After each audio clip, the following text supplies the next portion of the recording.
Hello, everyone, and welcome back to Heathens of D&D. Let's go ahead and jump right into it. So last session, you were sitting in Kaya's house of repose, enjoying yourselves a pleasant evening, when Mirasandra, had a conversation with a woman and then came back to you, and you were talking about the exact effects of the death curse. As you continue to sit and talk to each other, you are served your meals, which are all various forms of steaming dinosaur meat, is what you're told that it is. And some of it is just a big chunk of cooked meat, and some of it is more, a couple of them have still visible scales, like large scales on the outside. Looking around at the other people who are eating here, a lot of them have those scaled sections cut off, so it doesn't seem like you're supposed to eat it. It seems more like it's there for display. And a couple of you, as you're looking, you see that the scales are actually fairly brightly colored. They're like greens, blues, bright colors, not dull, like you necessarily see on like lizards and things like that. Well, depending on the lizard, I guess, but you know,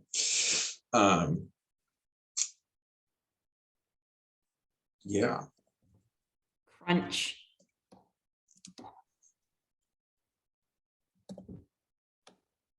Munch. Munching and crunching. Or avoiding the crunchies. Because apparently we're not supposed to eat the scales. Which somebody should have told me 45 seconds ago. Jasper's got like half a steak in his mouth. I'm more refined than that, thank you. I have half the steak on a fork and in my mouth. Incredible. As you eat it, it's a fairly lean meat. It's not necessarily soft, and it kind of does take a little bit of bite to get through it. Even though these are somewhat, they're not like massive, they're somewhat thin in the way that they're cut for that reason. As you're biting through it, and it has this mix of spices that you've never had really anywhere else.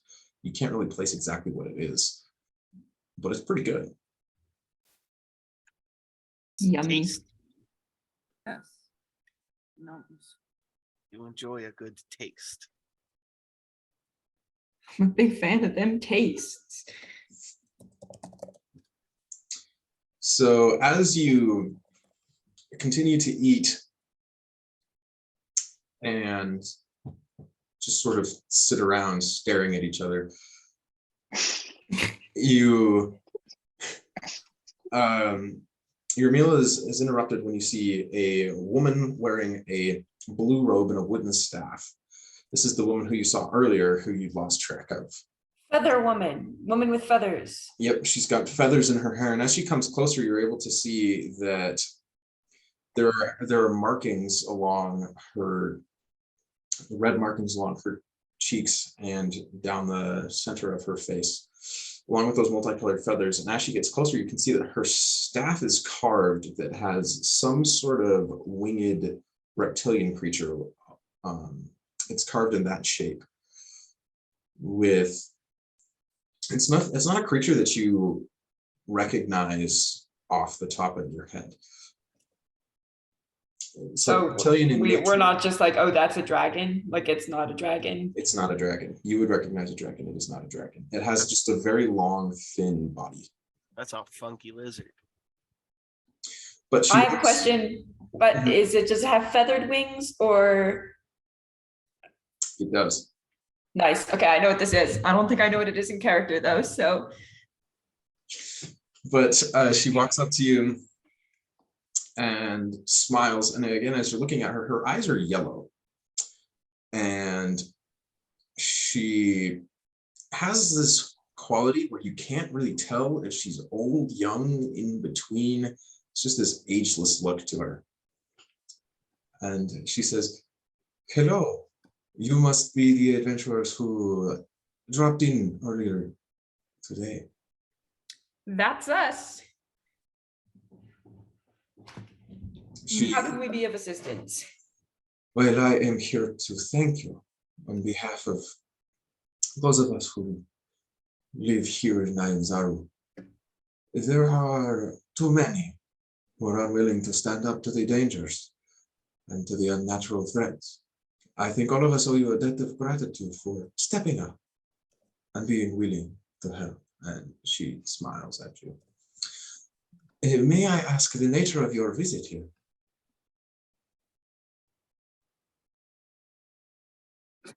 Mirasandra like looks over at the other people.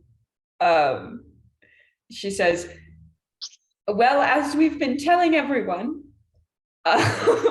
we're here to lend assistance to a friend who is not well. A noble cause indeed.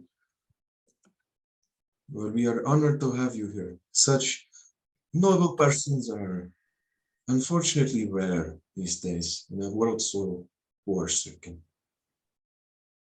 Places like ours usually see opportunists looking to gain an advantage. It is refreshing to see such noble heroes here. And she smiles at you again. That's a lot of compliments. Have a lot of confidence in us. You didn't see the full fight, did you? I cannot say that I did. Well, And as she far as kind you of know, like we glances are over at Zephyrus again. powerful, noble heroes. Zephyrus is very tense, kind of like trying to focus on just like eating his food, just being like, not making eye contact. For obvious reasons. Don't make eye contact. This poor man. He's going through it. And she smiles again as none of you seem to be that great at really engaging in conversation. And she says, Well, did you have any inquiries about us other than our apparent nobility? I came to offer you my thanks and congratulations on this success. Those are hardly the only such creatures you will find here in shore. But you're helping destroying them is something that we appreciate. It has long been a goal of mine to rid the jungles of such evils. It's a very noble cause. Not to mention hefty. Yes, indeed.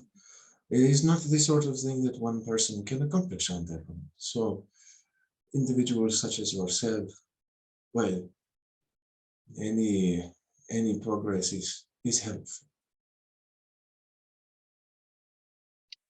We should all introduce ourselves, I think. My name is Nephis, and they will now all say their names because I definitely remember them. I just want them to introduce themselves. So Mirasandra laughs. She says, I'm Mirasandra. It's nice to meet you. If you were on the other side of the world, I wouldn't have to introduce myself. But since I'm over here, I'm Jasper. Incredible. She nods to the three of you. And then In her defense, I did not know of you either, Jasper. Oh, well, you couldn't have read my name, could you? Or seen my photos. I am blind, not deaf. I said read, not heard. We Plus, had heard of you. You haven't attended any performances in Sharn, have you? Not for a long time.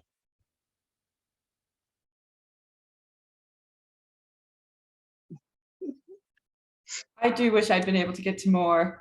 It has been a while for me too. But if Jasper's any indication, I definitely think they've been keeping up with at least their drama. She winks. When we make it back to Sharn, I'll make sure everybody gets the VIP treatment.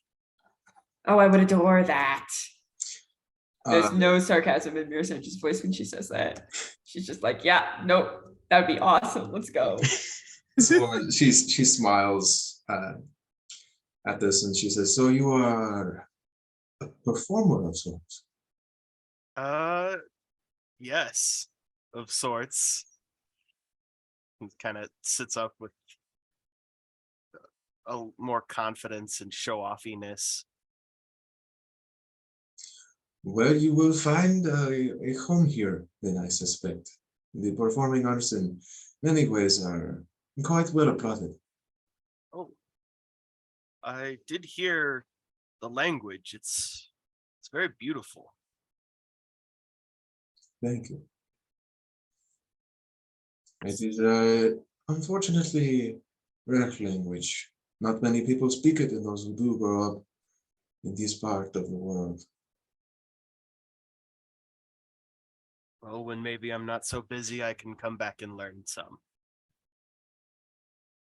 That would be an honor. We would love to teach you our beautiful language.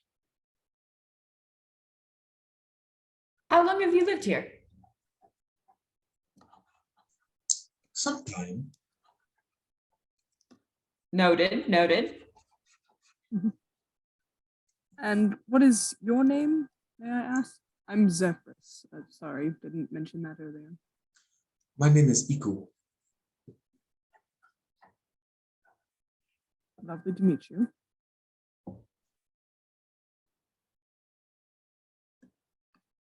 Can I ask about the feathers? It's quite the fashion statement. I have been to many different places, and I have made some friends. This is a token of our friendship. Incredible.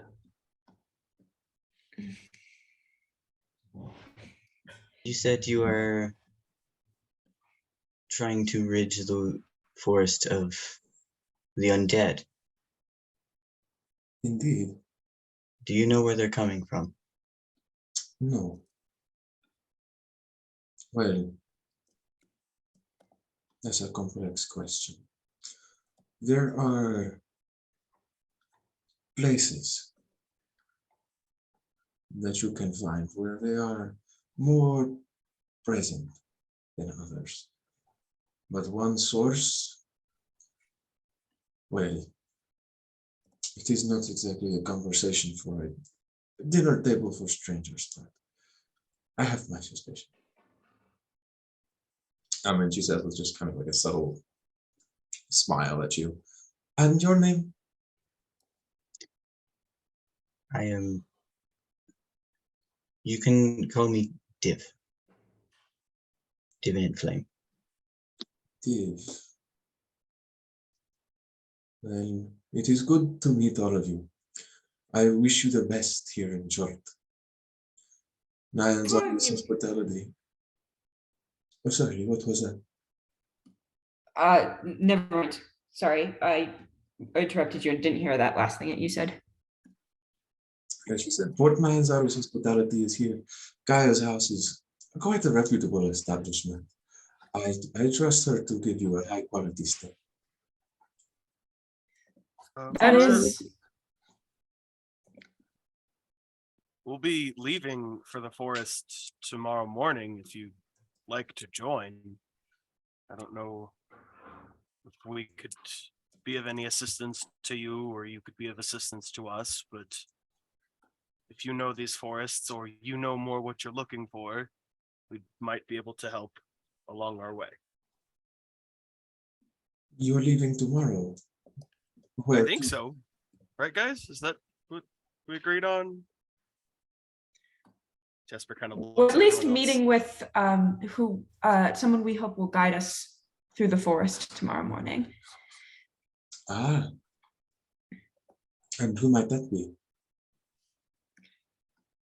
I got this. Azaka?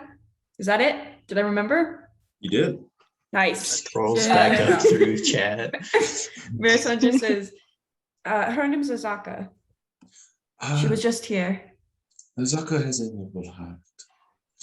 Well, if your arrangement with her does not work out, I frequent the settlement as well as the jungle, and I can offer my services as a guide. And she looks towards you, Jasper, and she says, I will not join another guide unless expressly invited. For one, it is much harder to make a living that way. And for another, it is disrespectful. Seems less of joining another guide and more of asking for assistance instead of going on your own, but if that's the way you see it, I understand. She lets out just like a soft, warm chuckle, and her air as she's looking at you, just talking to all of you, seems very almost matronly. Just the expression on her face, even though she doesn't look particularly old, the way that she stands gives that image, or just the way that she expresses herself. She has mom energy. Her actual physical stance is one that seems it's very graceful, the way that she moves. Different than, like, as you saw Azaka earlier, like a warrior's movement, but not entirely separate either. But all right. She smiles at you and she says, if after this expedition you decide that you want to seek the undead, I would be more than happy to lead you in that quest. And then she smiles at you all once again and turns to walk away. Why are all the people here so cool? No, I'll say that in character. All of the people here are truly intriguing. It's a wonder I've never been here before. There are lots of beautiful people too. I mean, with such a musical language, and then yes, everyone here's cool. To be fair, this is really good food, and words is hard. I think you're doing wonderfully. Thank you. I'm trying. I will say I am very much enjoying this food. It's quite good. Surprising. Well, I guess not surprising. I suppose I haven't had much foreign food, but no, it's surprisingly good for dinosaur, I suppose. Not what I pictured. Oh, dinosaur can be prepared so well, especially the halflings. Specifically the Talenta Plains. That's not important.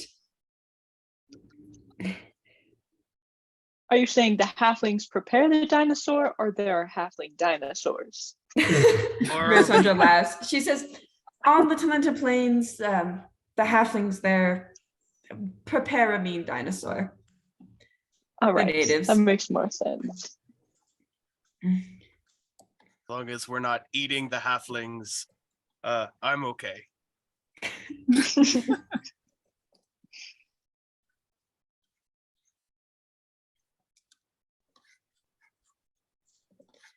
You continue. Incredible. You continue to just eat your meal. Do any of you order any tea? We have so much alcohol already. We still We had have a bunch of we it. still have 5 gallons of it, right? We could crack into it, maybe. We have like 5 kegs, right? You do. Why do we have so much? They gave How us many so gallons much is in a alcohol. keg? They gave you a healing potion and a bunch of alcohol. I imagine Jasper started with a glass of water. After he's finished that, he's pulled out his gallon cask and starts filling up his Which cup. you just have on you. Yeah, why not? Ooh, Jasper, will you pour me a glass of whatever that is? Yes. And I pour Zephyrus a cup. Would anybody else like some? Hey guys, we have almost 80 gallons of tea. Let's- There's 15 and a half gallons in a keg. Thought we That's got so many. 5-gallon casks. Mhm. You've got 1 gallon casks. Okay. They're barrels that are about that Yeah. big. That are 5 gallons, Okay, so they're that's really- much more reasonable they're miniature. I was than gonna say, I was like, how are we 77.5 carrying gallon. Zephyrus, you'll find I'm very strong. That's fair. Sorry, didn't mean to assume. Like, Jasper just looks wild because he's got the gallon cask on him. He has all of his instruments. There's a drum, a bagpipe. He's got a little lute. This He man looks is like a Saint Bernard. Yes. It's great. I Yeah. love it. He still has his sword with him. Pouring. I would like to try the tea. Yeah. All right, so the two of you try the tea, and it is a pleasantly sweet drink that tastes very much like honey, but with just a little bit of spice to it. As you come down, it's not really like anything that you've had before, and it's a lot more flavored than you're used to in an alcoholic drink. Oh, that is lovely. That is fantastic. It's delicious. Would anybody else like some? I'll try a little bit. Not too much though. Jasper's going to pour basically a shot. Perfect. Mirasandra, any? I will pass. Mirasandra kind of looks at the like cocks her head at the cask. She says, "Thank you, though." Div, do you drink? I do not generally enjoy drinks, no. Do you enjoy smells? 'Cause it's quite fragrant. Div, you had some ale a while ago, and it lit on fire in your mouth. Ah, Your ale's flammable. That's some good ale.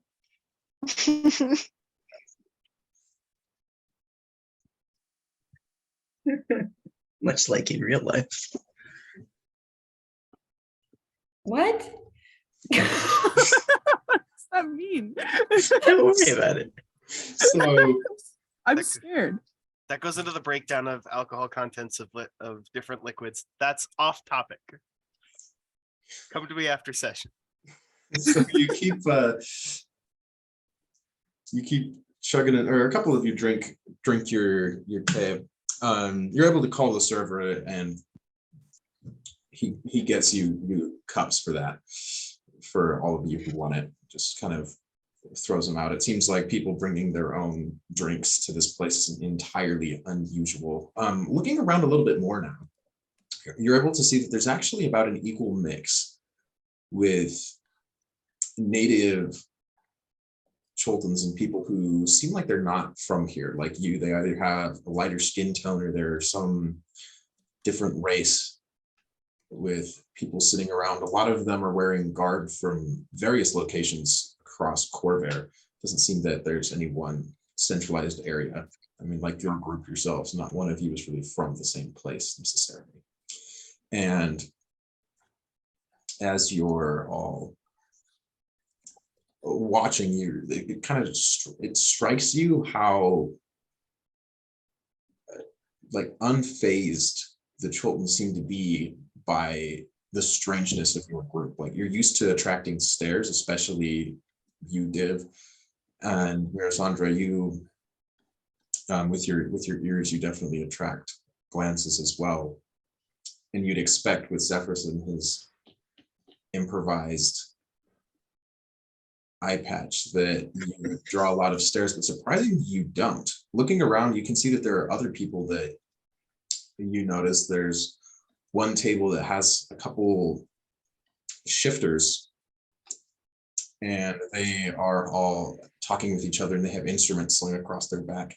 You see another table, and there is a bronze warforged sitting there talking with two companions. One's a dwarf and one's a human, and various other all kinds of interesting and unique people from all across Corvair, or maybe even outside of Corvair. After all, you're not on Corvair.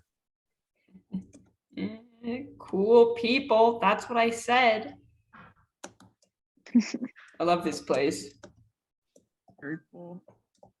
Based. Here with my people. As the night kind of goes on, Zeph becomes a little more like less tense, maybe a little more relaxed, and kind of like starts engaging more in conversation. As he sees that he's probably not going to be like, ostracized for his facial disfigurement. This poor man. Hey, don't worry. You're just halfway to Div. It's fine. Blind Boy Club. Halfway to death, more like. No, you've already got there once. Full death.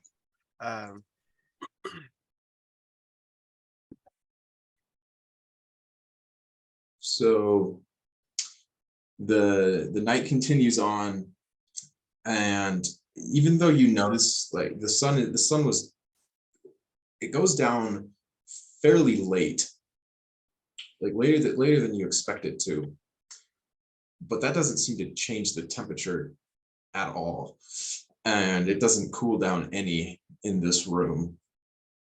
There are, like, Jasper, what you would be used to is a roaring fireplace and something like that, especially in the upper levels of Sharn in the taverns, but that's definitely not here.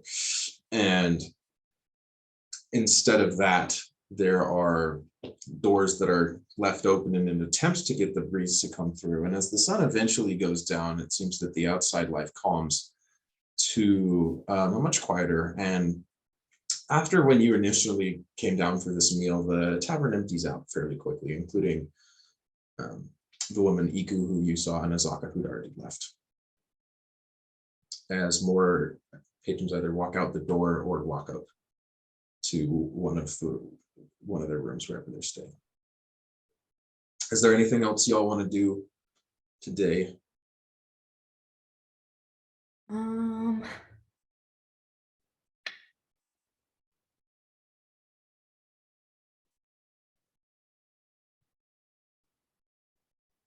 I can't think of much. You gotta think long and hard about that. Huh? I was deciding whether or not I was going to do a thing, and I decided not to. Okay, leave me alone. Zephyrus Alright.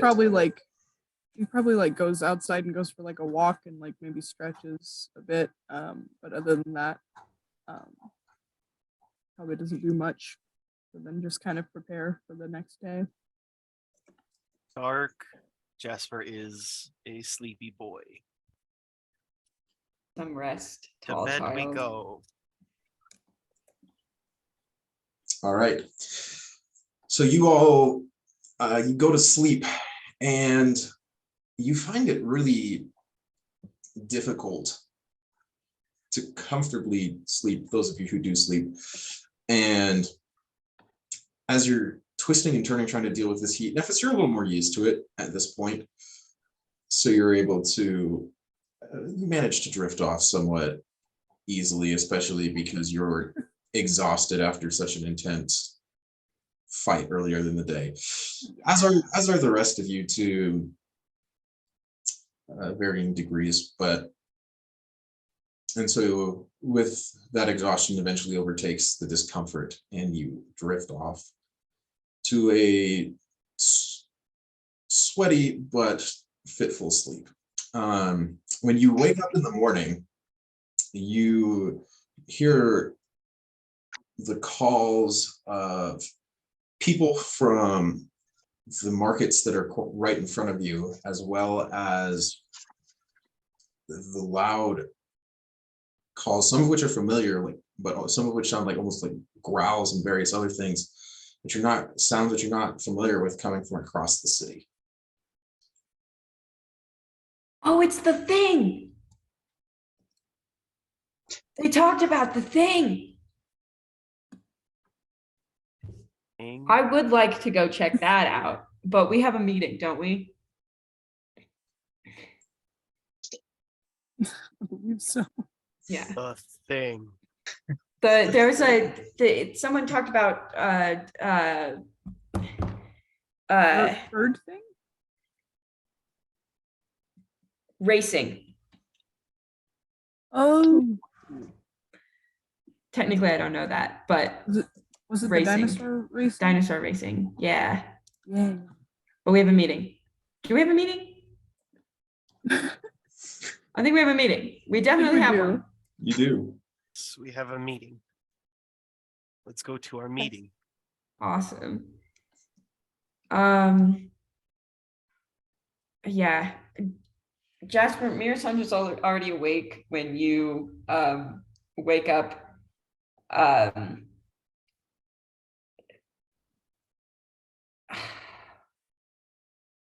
She's like standing at the window. It looks like she's been like watching the sky for quite a bit.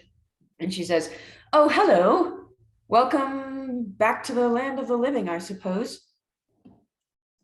I'm quite excited for today, I think." His bed. It probably would have been more comfortable on the floor. Also, good morning. Jasper, everything hurts. Ow. Mirasandra frowns. She says, "Maybe I can help you out with that." Maybe. And Jasper's kind of just stretching, leaning down, trying to touch the floor, up to the sky, left and right.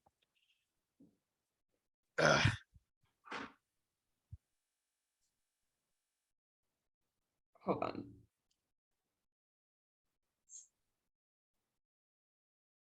I don't know. Can I medicine check for a massage on this fine young lad? I don't know.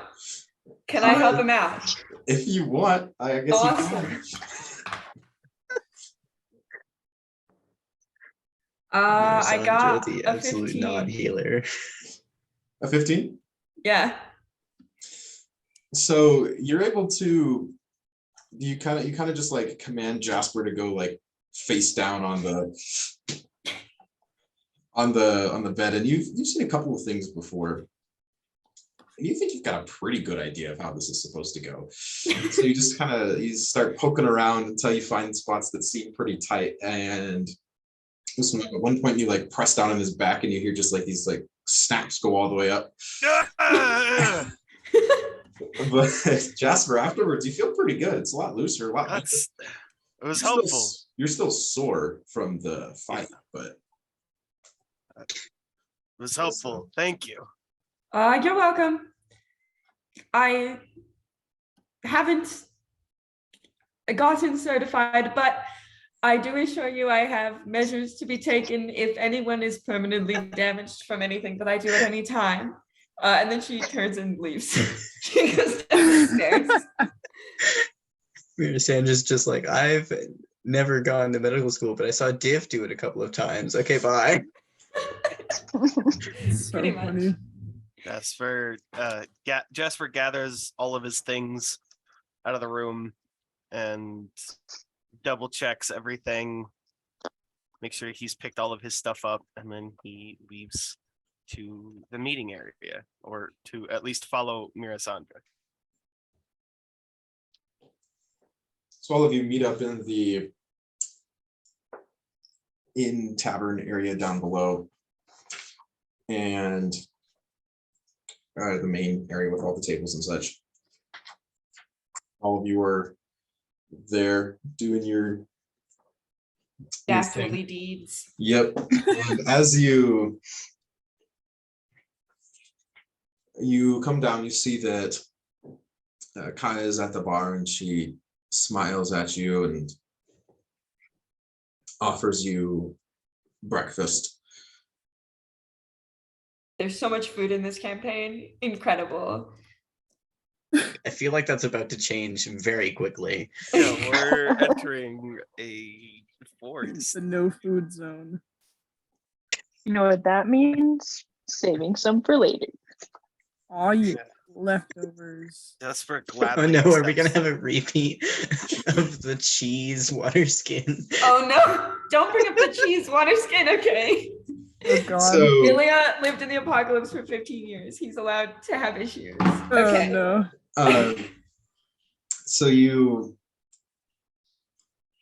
gather together, and as you're eating, you get served this Cholton breakfast, which looks remarkably different from what you had the night before, as it is compiled of fruits, absolutely none of which you recognize, as well as vegetables. And that seems to be the essence of this breakfast. Amazing. That orange spiky thing. We supposed to eat that one? Try it and find out. Go ahead, not see you. What about the green scaly one? That too, but you might want to peel them first. Oh, you should have told me that about 45 seconds ago.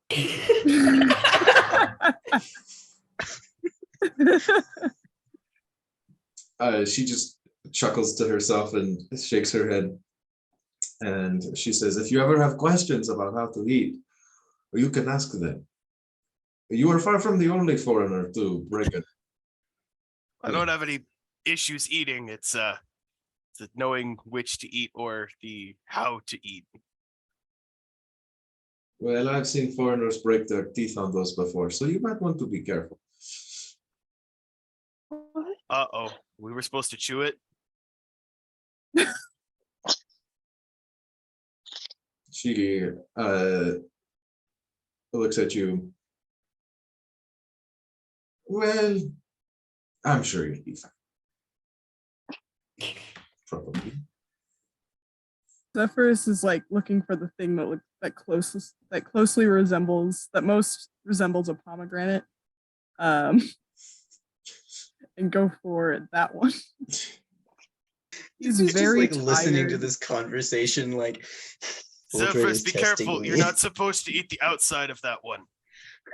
Yeah, I assumed it looks not good for the mouth parts. I'll be careful. He like grabs a knife, starts like peeling one of them. The Zephyrus looks so tired. He's like, his hair is all like messed up. He's got like maybe some bags under his eye. Poor man. Tired. So as you're eating this, Zephyrus, you're cutting open this fruit, which is red on the outside, but does not resemble at all a pomegranate on the inside. It has like a white, pulpy flesh to it. And you are sitting here eating when Zaka walks in with the confidence, and she nods to Kaya and then sits down next to where all of you are. And it seems like there's a lot more, it's a lot less populated than it was last night. There are still people sitting around, but much less of them. And Zaka turns towards you and she sits down and she says, I hope that you are still considering our proposal. We have considered. Mirasandra hasn't eaten anything. She's just kind of up on her feet, sort of circling around the table, flitting around. But when Azaka comes in, she sort of settles a bit. She says, I do believe we are all very intrigued and willing to take you up on your offer.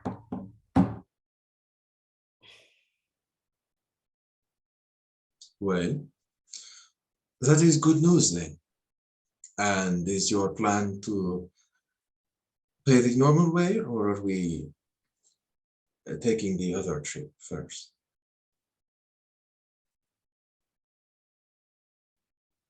Can you say that last part one more time? I'm sorry. Or are we taking the other trip first? What's the other trip? to retrieve her things. Mirasandra looks around at the others. She says, well, I certainly don't have any money, so I am all prepared and excited for helping you retrieve stolen artifacts. It is a specialty of mine. But if anyone else has a vast amount of payment with which to award this lovely human, I am also partial to getting on the way to strange mystics. Oracles, but close. Oracles. This language. How much for the not the other way? Well, the standard rate is 5 gold a day with the 30-day payment up front. My vote is the other way. That is Looking good. in my wallet. You will need them for expedition supplies, I expect anyway. Any coin that you have on you. Now, we are en route. Did your friend here, Mirasandra, was it? Yes, that's me. Yes. What did she tell you of our route?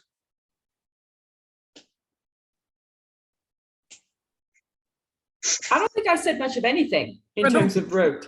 I don't think she did, no. Well,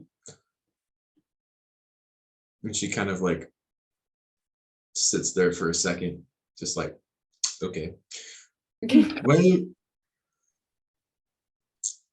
then I will explain our location. We are going to a place known as Firefinger. It is the home group of creatures known as Terrafolk, or Terrafolk, as most people refer to them as. They're large winged beasts, barely civilized, if you can even call them that. Swoop down on travelers, people, anything, and either capture or kill what they can. They have something of mine that was taken. We are going there to retrieve it. After we retrieve it, and she lowers her voice, I will take you to the other place. And there you will be able to find answers for the questions that you are seeking. Answers for? Is that how you say it in this language? Seeking answers for? I am unsure. I think you got it right, yes. Good. If this is the journey that we want to take, my suggestion, I suppose you have two options, but the fastest way is to go down the river Tiriki.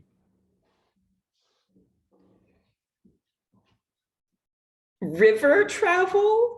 Like on a boat kind of a river travel? Or like walking along the side through the jungle kind of a river travel? Because one of those sounds really great to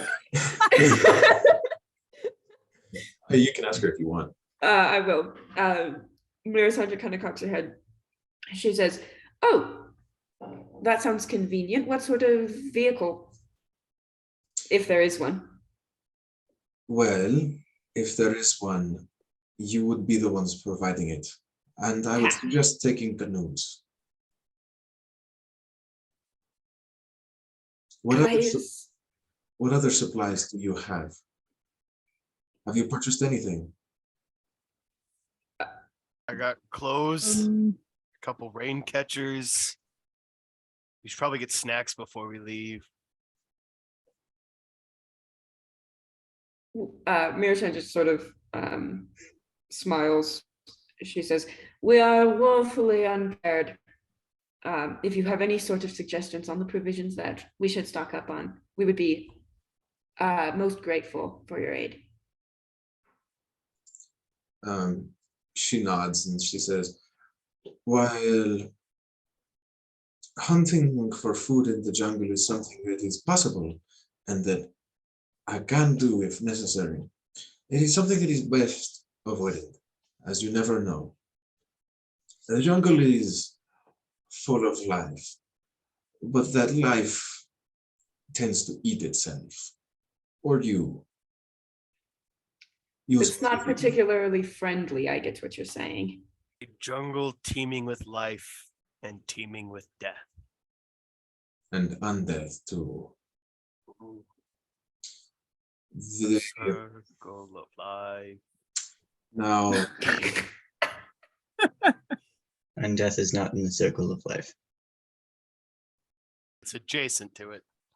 Kind The of circle of off to the unlife. side a little bit. No. It's its own little square next door. I would No. after from what you've encountered, that you would not be eager to run into any of them again. Not Not- particularly. No. They heard Avoidance would be preferable. And then she kind of like looks at you, Zephyrus, just like a tight frown on her face. And she addresses this to all of you, but is looking at Zephyrus when she says it. Be aware that in certain parts of the jungle, those creatures that you faced are child's play. There are far worse undead and living creatures out there, I assure you. Even the plants will try and kill you. The plants, the animals, the water, do not drink the jungle water. If the water does not fall from the sky, it is not safe. There are many diseases in the jungle. You will need to be careful of them. Frankly, I don't enjoy drinking water as is. It's quite painful. She kind of looks at you with a confused look, but just brushes it off, assuming it to be some sort of joke. And she says, right, I do not know how well I'm sure you will figure it out. The rain catchers are good. Now about the insects. Do you have something to help you there? Lotion, balms. It smells funny. How much of that will we need for the all of us? All of us. So that depends on what you use.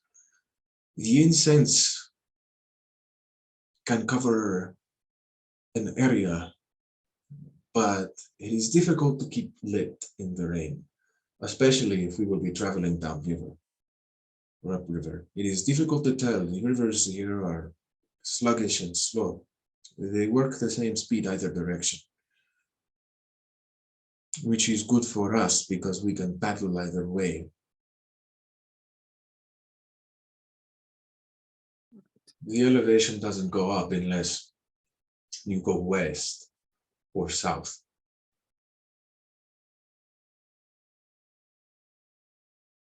I'm writing this down, by the way.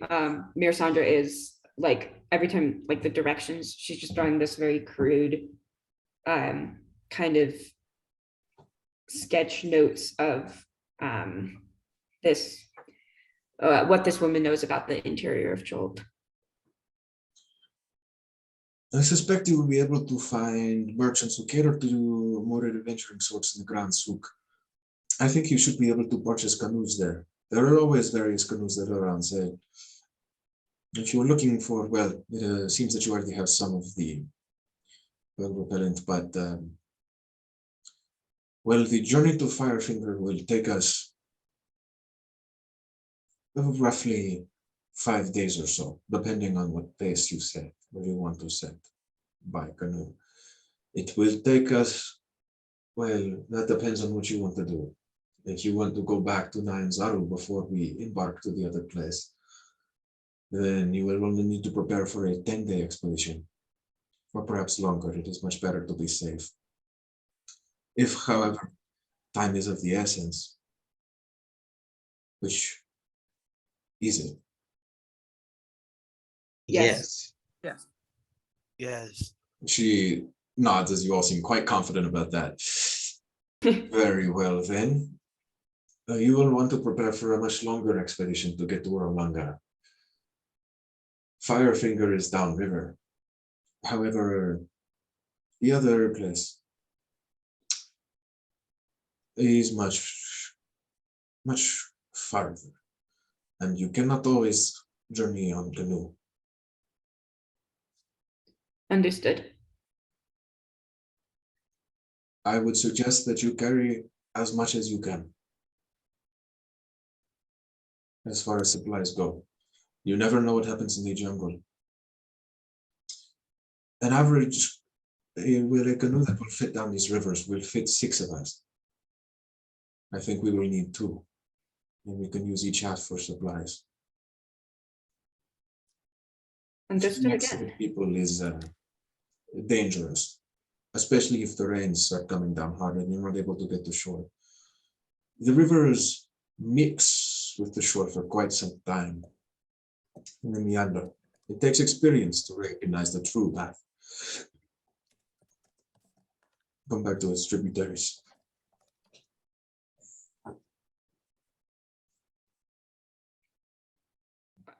Still doodling. Still doodling. It's what we'll bring you for, right? You know how to navigate through. I do. I have done it hundreds of times, on foot, on canoe. I went through the trees once. That took forever. I would not recommend it. We'll defer to your good judgment. She nods and she says, very well. When do you wish to leave? Y'all think we can get supplies and stuff by tomorrow? Think we can leave tomorrow? Think we can leave this afternoon? The sooner the better, in my opinion. I agree. How far Mirasandra away- kind of looks at the others. She says, time is of the essence. If we split up, perhaps divide and conquer in terms of gathering supplies, perhaps we could leave before the end of the day, unless you would not recommend beginning travel at night or Is in the a evening. dangerous place at night. Dangerous during the day, but at least today you have a better chance of seeing what is trying to kill you. In Minecraft rules. most cases, I expect the traveling during the day will be safer. All right, then, why don't we leave first Right. thing tomorrow? Sounds like the safest plan. Is there anything we can collect for you while we are endeavoring to stock up on supplies? I keep my own supplies and have far less Understandable. need of them than you will. I'm much more used to what the jungle has. That's fair. That's fair enough. Have I mentioned this is my new favorite person? Okay. Cool. Mirasandra sort of stands up again. She starts flitting back and forth. And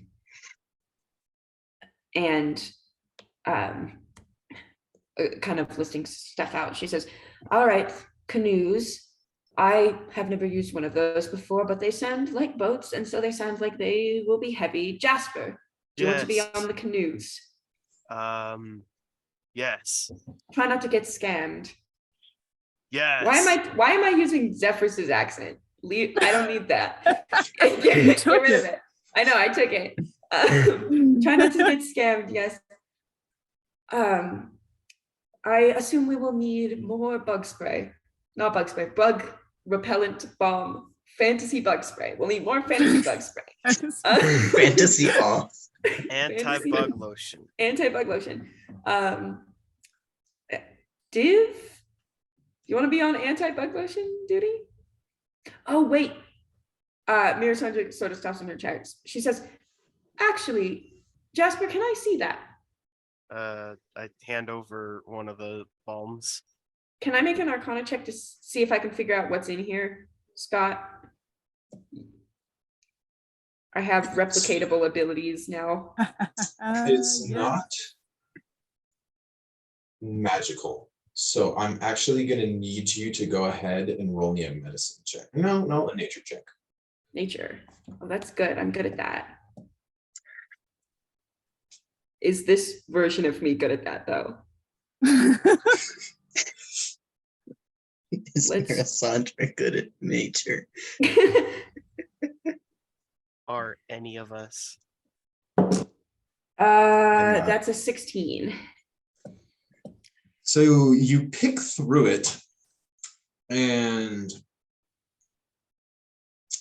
it seems like the kind of thing that you could replicate if you had all of the ingredients. They're just some various plants and repellents that are all combined in a certain way.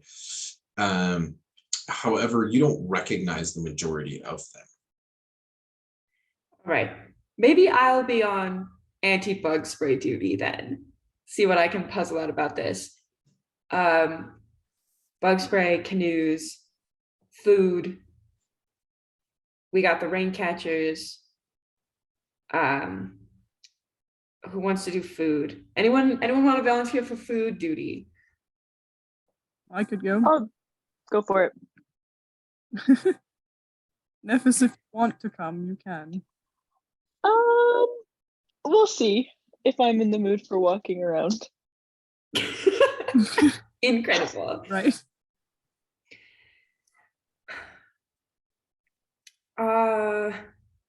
Mirasandra keeps walking around in a circle. Okay, what else? We've all got weapons, we've all got clothes, we've all got supplies and stuff. Canoes. Am I forgetting anything? Y'alls. Any other things that we want to bring jumping to mind? We all have like rope and stuff. I don't know if that's like a huge. First rule of D&D is everybody's got rope. Everybody got a rope. Everybody's Everybody's got a rope. got rope. Um, Except parts, don't worry about them though. Parts don't How need many rain catchers do we need? How many do we have? We have like 2, right? You have 2 rain catchers. Yeah. Is that enough for everybody? According to the dwarf, it should be. and the dwarf we trust with our Which- lives. Yeah. Quite If we literally, die, we can trust sue with the our lives. dwarf. If you feel we might need more, it wouldn't hurt to pick up extras if you have the pocket change This is or the speedy hands and the quicker feet. yes. Because everything's free if you can run fast enough. Jasper, don't go getting us not- arrested in the first town we end up at. All right, that's my job. Div, Mirasandra. would you like to Mirasandra, accompany no. me to find out what sort of stuff makes up this? And she like holds up the salve. She says, "You're good with poultices, salves. I'm sure we can maybe get to the bottom of this together." All right. I see no harm in it. Perfect. Nephis, do as you so wish, I suppose. Are you feeling like walking around? She sort of smiles at you. I could. I was thinking I could look at if there's maybe some cheaper water catches around just in case we're wanting a couple of extras. And then I noticed you doodling.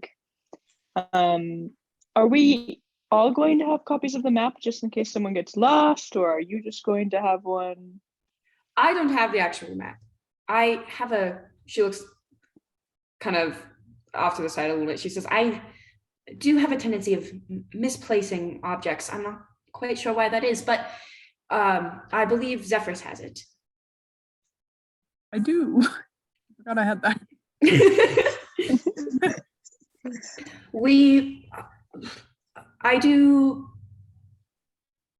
I'm sure someone can make a few crude copies of the map as it becomes necessary, but for now, let's plan on not getting separated. Of course. I was just thinking, if I had nothing else to do, it would be something I could work on. But if you think there's no need, then I will just, as you say, do as I will. I love Nephis. You're so sketchy. Okay.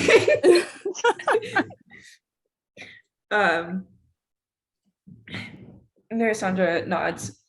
She says, all right, no time to waste then. Let's go.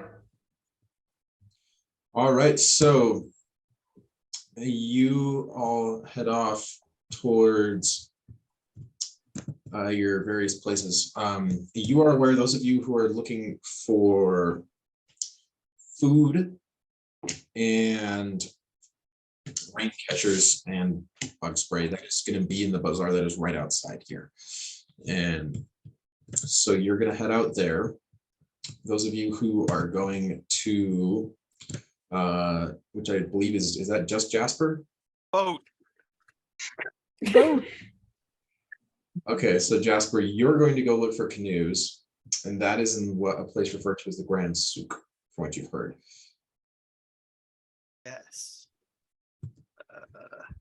Jasper's going to where he thinks canoes should be found, in a shopping district.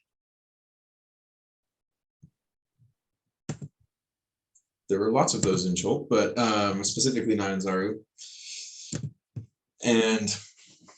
But you're able to find it. We'll start with you, Jasper, and we'll get to everyone else in a second here. You're able to find it fairly easily as it stands out rather notably as a massive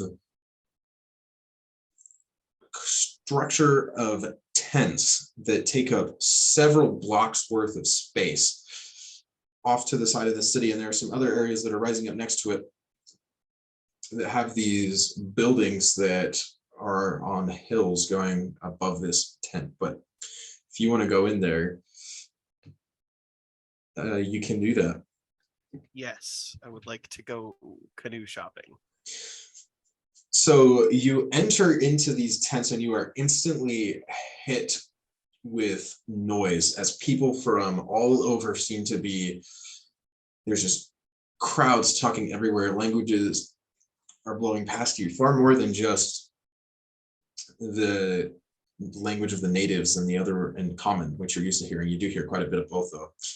You see people going in and out off to the sides when you're coming in. You see people loading up carts, which are then dragged away by varying sizes of reptiles and brought in. You go towards, kind of just wandering towards the center, and you see all kinds of merchants. A lot of them appear to be natives of Chult, but more of them are from other places. You see a red-skinned goblinoid selling what looks to be finely crafted weapons.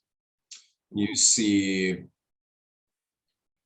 what looks to be more Brellish looking merchants selling items that you would find commonplace in Sharn, but seem to be unlikely here. You see quite a few merchants that are just selling large, the non Chultan merchants that are just selling large sections of what looks to be cloth to people, blank and uncolorful, and uncut as well. And as you continue forward, you see that there is one stand catches your attention as it's, and what immediately catches your attention is a weapon that you've never seen before on display. It's being sold by a Chultan, and it's about a 3-foot long shaft of wood with another 18-inch blade or so A couple of them are made out of metal, and a couple of them are made out of carved stone, as well as shields next to them that are patterned with various colors, a lot of which have the colorful scale pattern on the front with leather stretched over them. Not a boat, not a boat, not a boat. Ooh. How much for one of those shields? You turn towards it, and then you see the merchant. The merchant there is a man, and he's wearing one of like the sleeve cut off things, so pretty similar to what you are. And he says, "Ah, yes, my friend, welcome, welcome. I am so excited to have you here." And as you look at him, you can see that he's got dreadlocks that go down to about his shoulders, all of which are woven with golden beads all throughout. And he says, "I see you have taken notice of our fine wares here in Jolt. Well, if you are looking at one of these dinosaur leather shields, quite dependable, I assure you, they will cost you 10 gold. Oh, come on. That's 10? Where I'm from, I could have gotten one for 5. Well, Heck, probably even 3.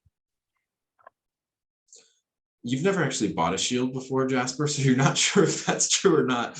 But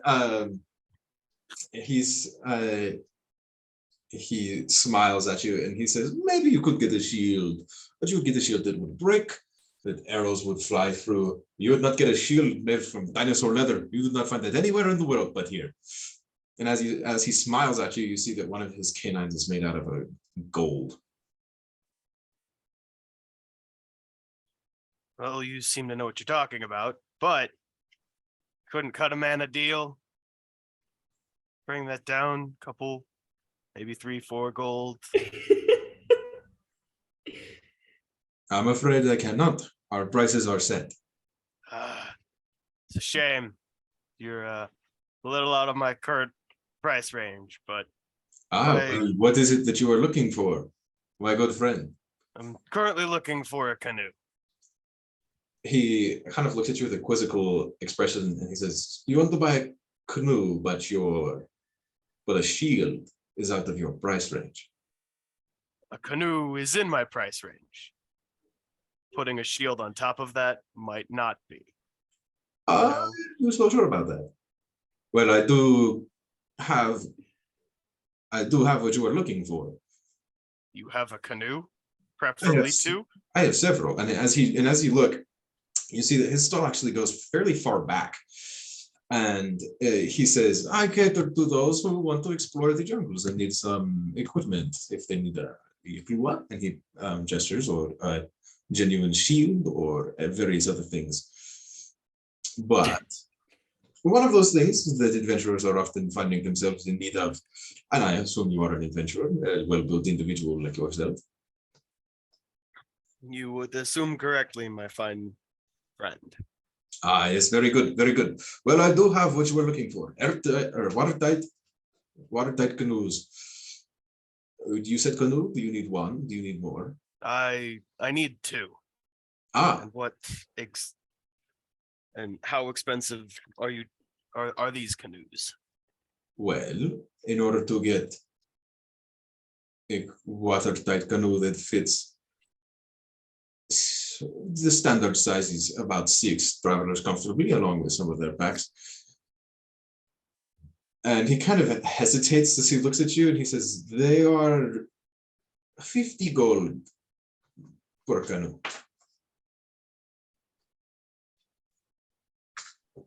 Jasper just whispers under his breath, "I shouldn't have come here alone."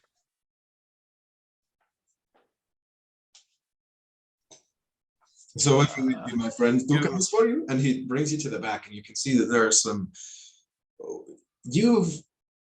Sharn is built on a river, but it's a fairly industrial river. So you don't really see this kind of thing, but you see that these fairly small crafts are made that have this stretched leather all the way across it. And some sections in the middle that are just kind of like benches, and each of them as well has oars that are carved out of wood. And he smiles at you and he says, the oars are included in the price. Quite generous. You will not find all salesmen doing that for you.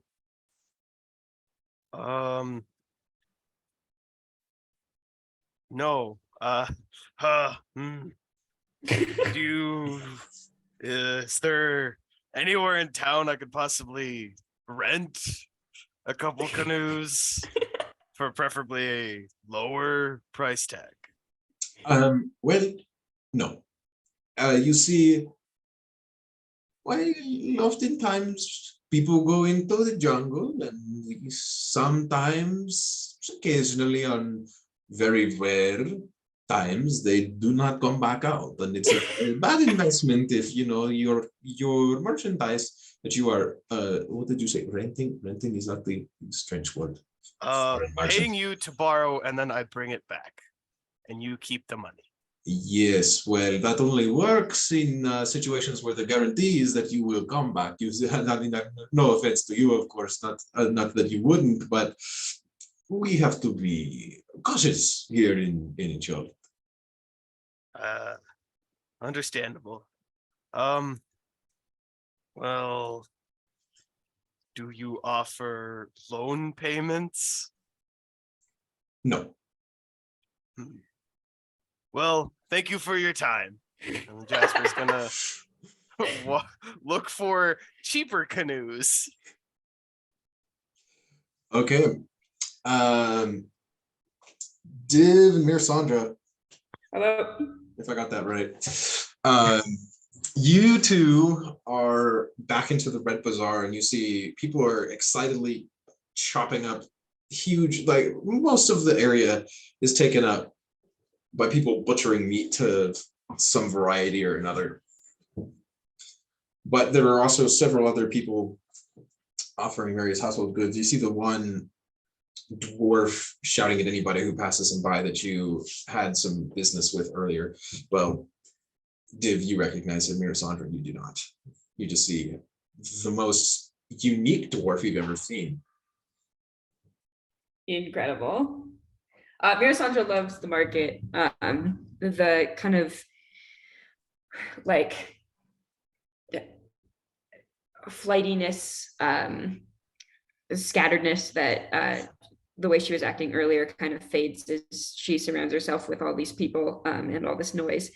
And she sort of smiles at Div. She says, just like the good old days, huh?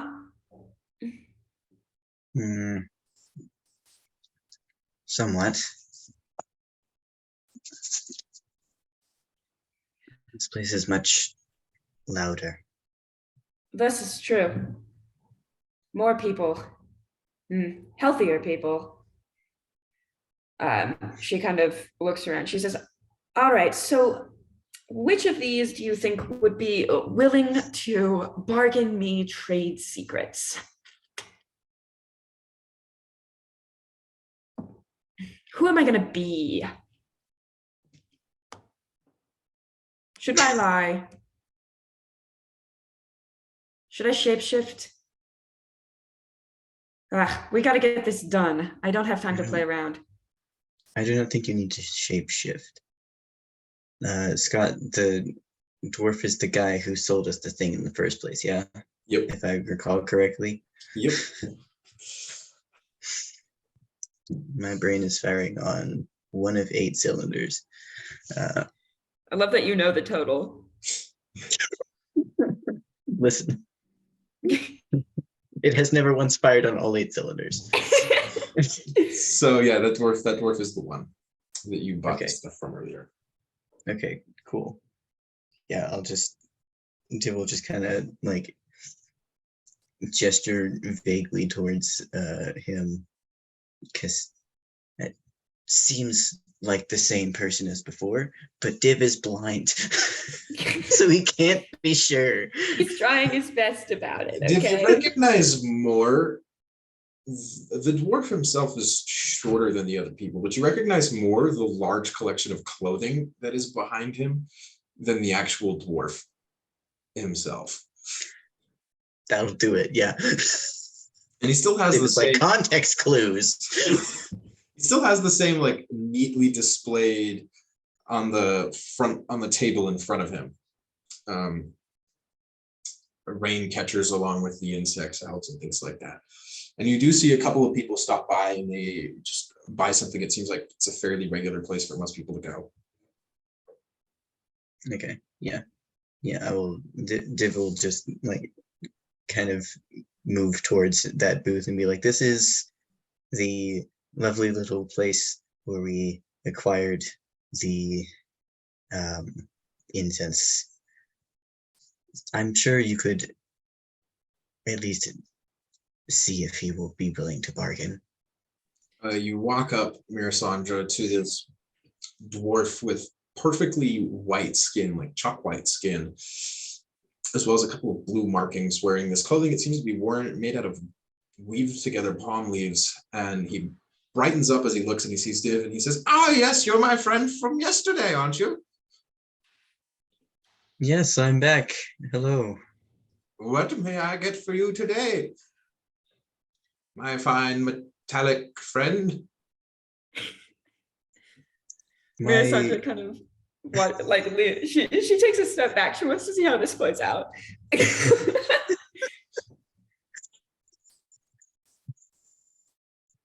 My companion was interested in the contents of your insect lotion. At that, she takes that as her cue. Mirasandra kind of steps forward, bows, and she says, "Hello, yes, I wasn't able to attend this lovely place with the rest of my fellows yesterday, but I heard many things about you. Thank you for this lovely outfit. It was very nice." Didn't I sell that to that pale fellow? Before that pale fellow? You mean Zephyrus? Well, actually, I have no idea what any of your names are. I suppose it must be. All right, yes. I suppose that makes sense. Losing my So Mirasandra says, so, and she lifts the vial again. She says, "I am quite interested in all manner of things, but the alchemical mixture and makeup of the poultice you've made here is very intriguing, and I would like to know more about it, specifically what's in it." Well, I can tell you absolutely nothing about that. Sorry, ma'am. Understandable. Now, Do you make it yourself? May I interest you in something else? Make an insight check for me, Unfortunately. Mirasandra. What? Make an insight check for me. Okay, I'm good at those. I'm real good at those. That's gonna be a 24. Sorry, a 23. Looking at this dwarf, he's glancing away. It seems like he's nervous about something.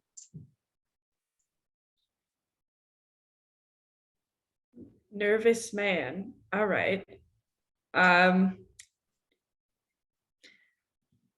Mirasandra kind of lowers her voice. She says,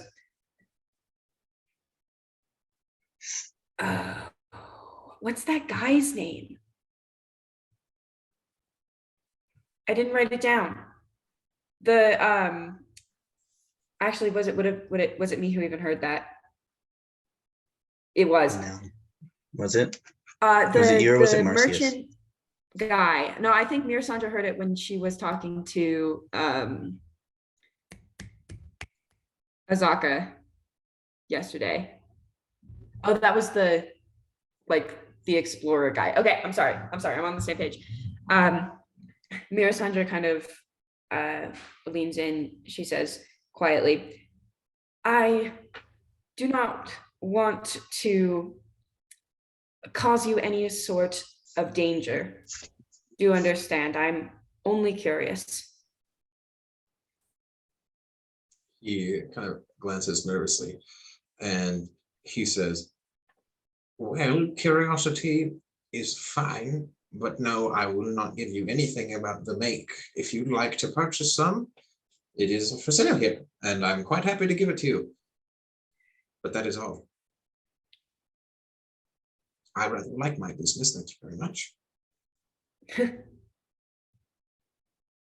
I'm sure you would. I'm sure everyone in the area would. What sort of...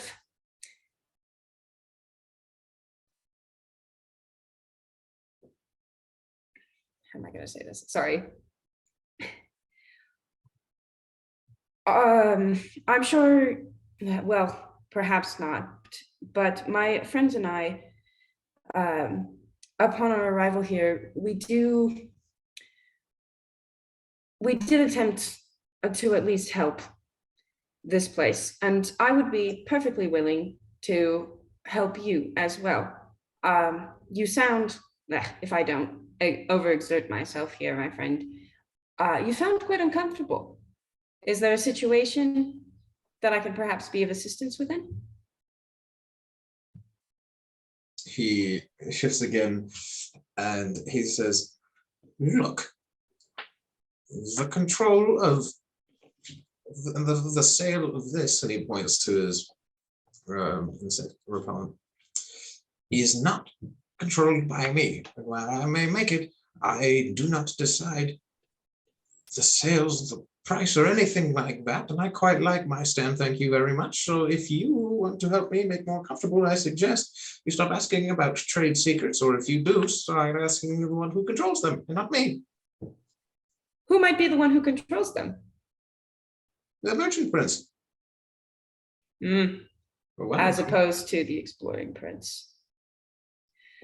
Are those individuals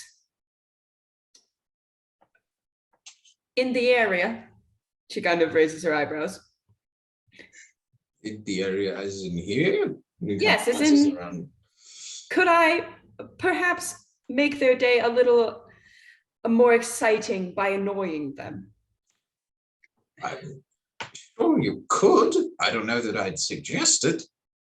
I do a lot of things that people rarely suggest.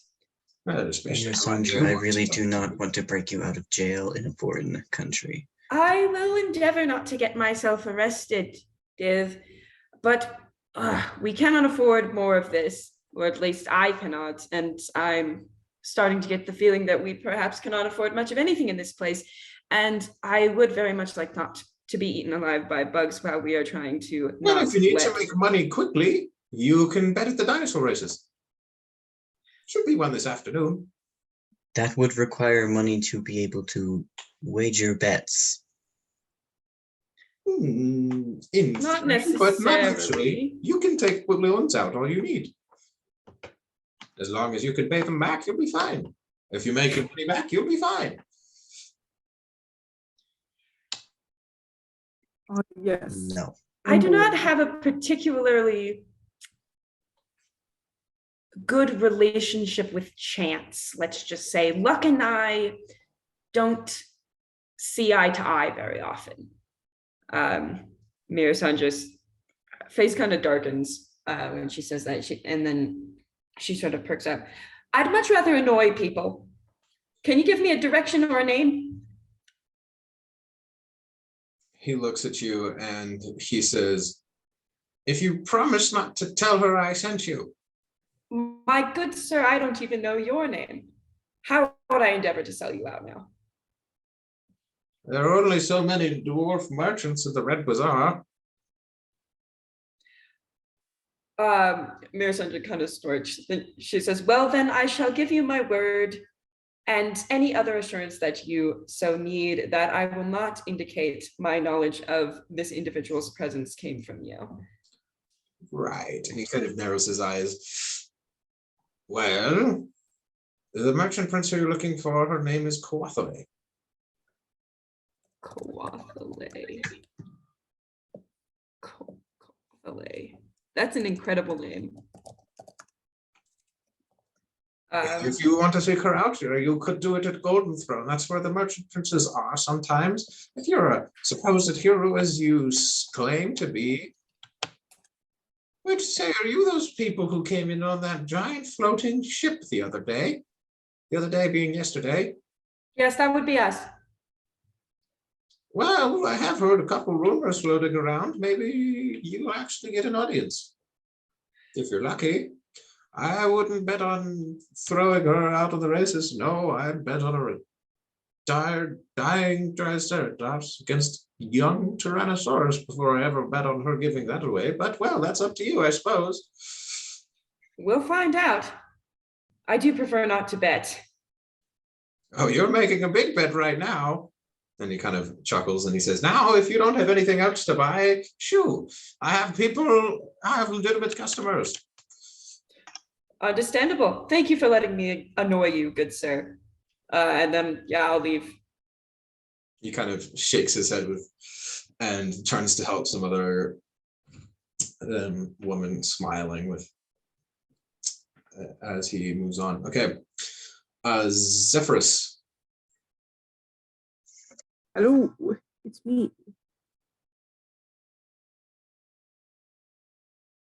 Where would you like to go? And Nephis, are you going with Zephyrus or are you staying behind her? What are you doing too?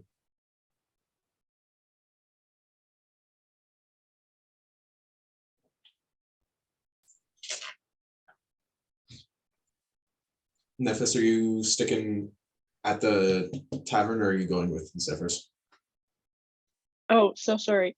Everything froze for a second. I did not realize you said my name. I'll go. Heck yeah. So would the bazaar be the best place to get like provisions and such? This is where like the food stuff is. As far as you can tell. Cool. How much money do I actually have? So you haven't spent any yet, right? Yeah, no, I haven't. So actually, like cash on you, you have more money that doesn't end up in cash form usually, that you kind of just spend as like a stipend that you have from Syndra. Okay. Just a constant stipend, but your actual amount of money that you have should be 15 gold.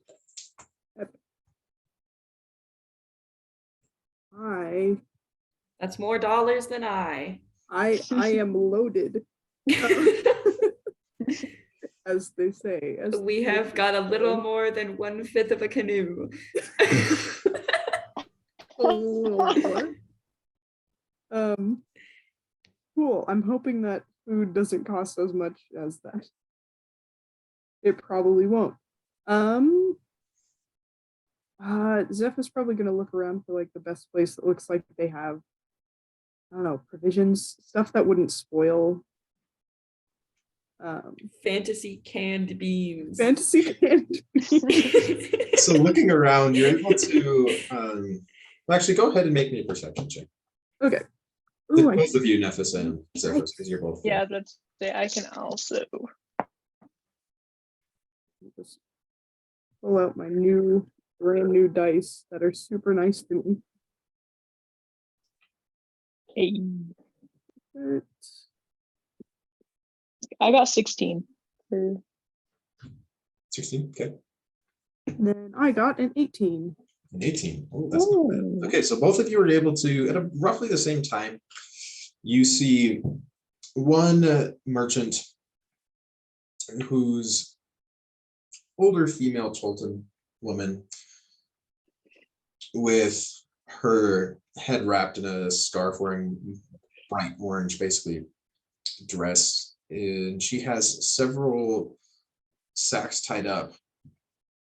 And as you look, when people purchase them, they seem to be filled with various dried either meats or fruits. Doikey. I'm ahead. That a ways. So you walk over to her and she looks up with a smile and you see she's missing a couple of teeth. And she says, "Welcome to Chult." Thank you. I assume you are new here. A bit, yes. We're looking for supplies, things for an expedition that we are taking. Ah, so you want rations that will last in the jungle. That And would as be you start talking, the rain starts coming down again. You had maybe like an hour break earlier this morning, but it doesn't seem like anybody seems to notice. very neat. And she says, well, if you want rations that will last in this kind of moisture, then I can provide those. Of course, they will all spoil faster here than they probably will in other places, but we have some techniques that keep them here, at least longer. Perfect. How much for one of your bags? 6 silver. Sounds reasonable. Is that Depending on how much you buy, we can get you at a bundle price.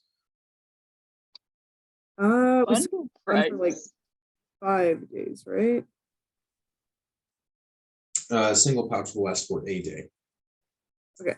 For a person. Oh, for a person. Okay. So we need a lot of these.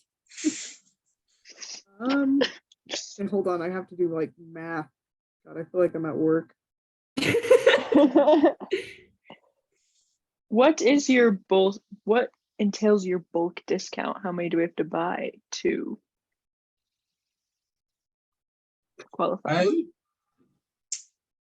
If you buy 20, then it's only 10 gold.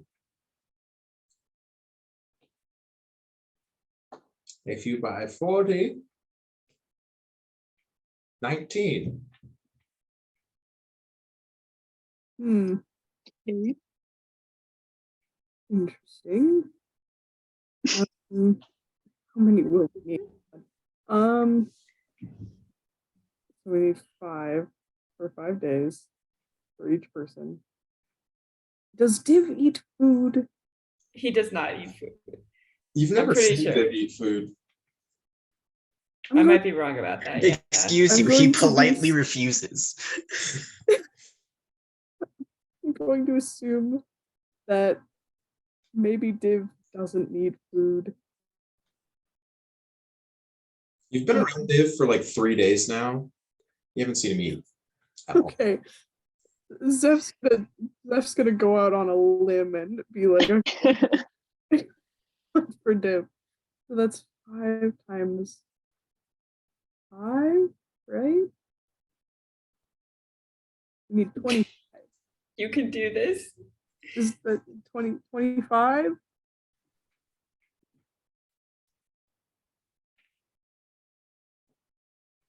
Sounds right to me. I'll be honest, I didn't stay practicing arithmetic for very long, so I'm gonna trust your calculations. I'm not very skilled at it myself. My Get 25. It sounds reasonable. 25 does sound reasonable.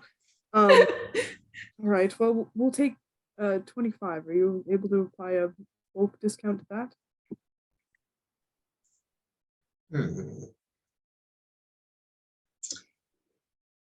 12 gold. 12 gold? I don't think that's last time she said. Didn't she say 20 was 10? Oh, yep, she did. Sorry, I did my math She wrong. did say that 20 was 10. You're getting 25, right? Yes. 12 gold.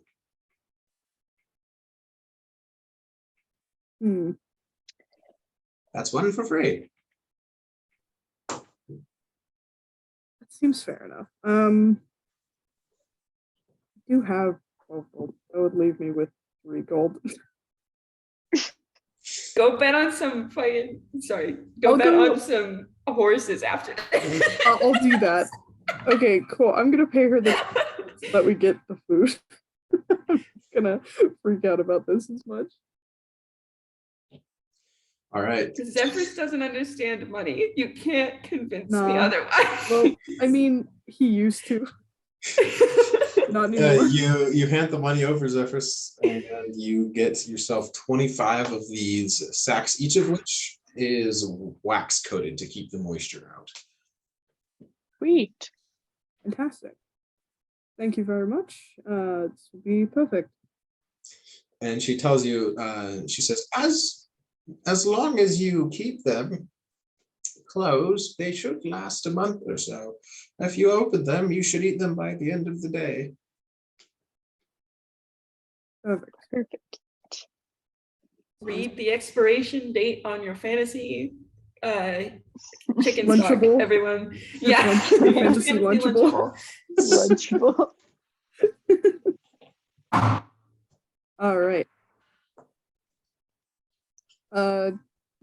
Zephyrus is going to look back down at his like mostly empty purse now and be like, "Well, there's that. Still quite a bit of daylight left. Need another water catcher. Oh yeah, rain catchers. That's right. Can we look around to see if there's like a cheap a place that sells mainly water catchers that may be cheaper than the last one that we went to? Yeah, that's a good idea. Looking around, you see a couple other places that sell them. But as you ask, it seems that they're all the exact same price. It's regulated. Wow. I'm about to go talk to the lady, but That makes sense. How much were they again? 2, I I think. can't. 2 gold per rain catcher, Or- if I'm recalling correctly. Yeah, a rain catcher is going to be.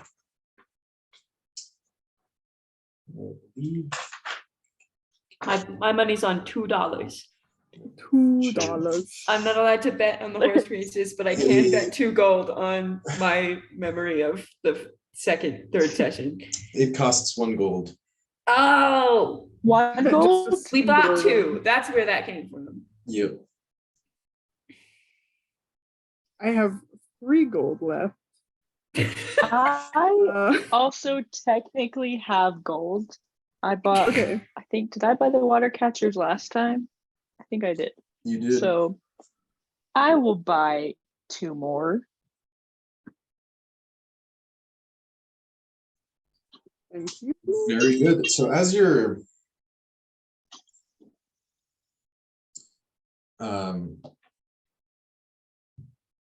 so you go ahead, yeah, you've got your water catchers now. What else? Are y'all doing anything else? You've got your stuff. I would in fact like to go bet on the dinosaur race. No. No. I would in fact like to do that. So, Zephyrus, you are free to do that. I don't have much of a desire to do that. So I think I'll That's just meet fair. up back with everyone later. I'll meet you back at we'll meet back up later. Have fun. Don't lose all your money. I will try not to. I think he gives like the supplies to Nephis just in case they don't get like, misplaced or anything. And he's gonna go check out the dinosaur races. All right, so you're able to find them fairly easily as you go to where there are just chanting crowds of people crowding around. And you see an area, and you're getting closer to the afternoon now, Zephyrus. An area that's cleared out. The streets have been cleared out, and it goes around the bazaars, twists around these cities, and comes back into sort of this arena-shaped function. But there's only like a couple of benches for people to stand on. It's not really a fully set up arena, and it's just right smack dab in the middle of the streets. And you see, well, let me tell you what you see here. So this is a race of a bunch of different animals. You see one that, well, actually, okay, here's what I'm going to have you do. So as you go around, I'll describe them, but I'm going to have you make me a perception check to see if you can figure out what people are saying about them. Ooh, okay. I like this. Ooh, hoo, hoo, hoo. Okay.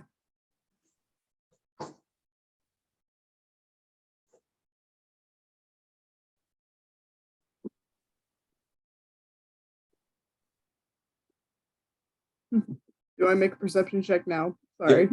Go for it. Okay, cool. I was just waiting. Sorry. That's a 19. That's pretty good. Okay, so the first one that you see that's noticeable is you see this large, very much predatorial looking dinosaur, and it stands probably 8 feet tall with a huge maw, tiny little arms. And you hear people referring to that one as Big Honker. A couple of people call it a Tyrannosaurus, Incredible. a juvenile one. And that one seems to have a pretty good chance. Everybody who's betting on it, or it's said that they've won a lot, but also that means that you're not going to win a whole lot of money off of it. So even if you make a successful bet, you're not making that much off your bet. Right. Another one, which is one of these four-legged creatures, it's called Ubtau's Favorite. And it's one of those ones that you've been seeing. A lot of them are like pack animals, but it's a little bit smaller, a little bit younger, and a little bit more limber. But it has those 3 horns and that big plate.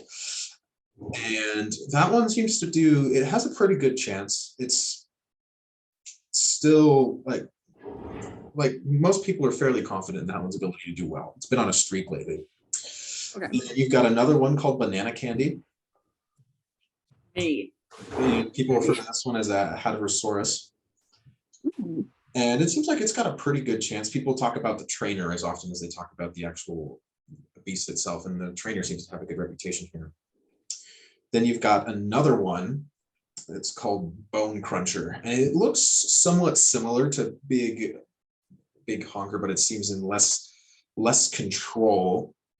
It seems like it's still a good bet. Anybody bets on them, but a much riskier bet. The odds are a lot better with that one, and the bets that you get, or the odds are worse, but the payout is better.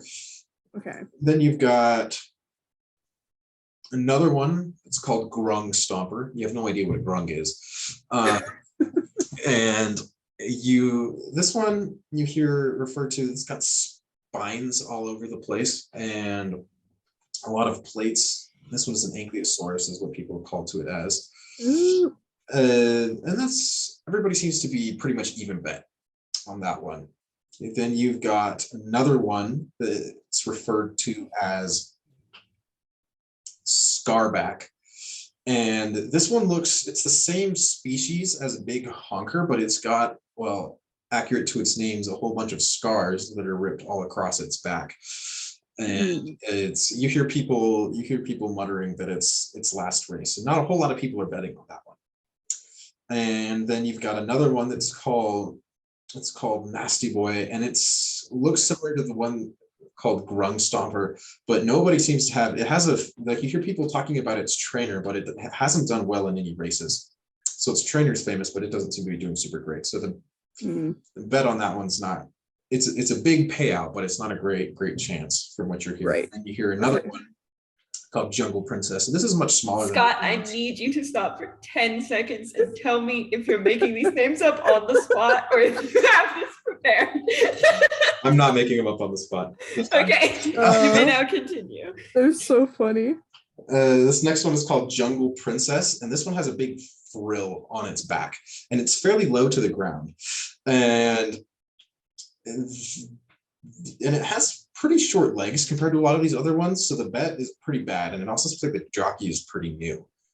The person riding the dinosaur, you get heard from that. And then the last one is Mountain Thunder.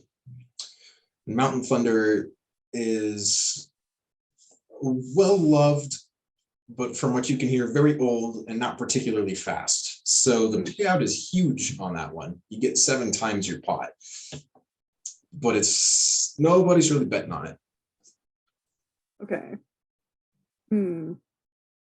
I can tell you the exact pot numbers if you want, because the betting here is fairly regulated. So I can tell you what your payout is for each one. So on Mountain Thunder, you're going to get 7 times your bet. Okay. Jungle Princess, you're going to get 5 times your bet. Nasty Boy, you're going to get 3 times your bet. Scarback, you're going to get 2 times your bet. Mm-hmm. Growing Stomper, you're going to get your bet back straight even, so it would double, Mm-hmm. And Bone Cruncher, you're going to get half your bet. Banana Candy, you're getting 1/3 of your bet. Uptow's Favorite, you're getting 1/5. Big Honker, you're getting 1/7. Okay. Dang, I don't have a lot of money, so a big payout would be nice.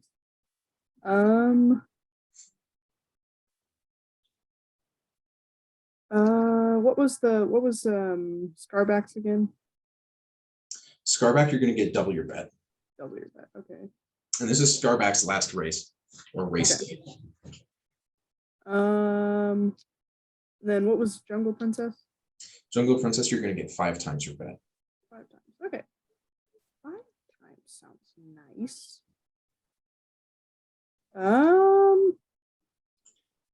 Cool. Please don't go into crippling debt.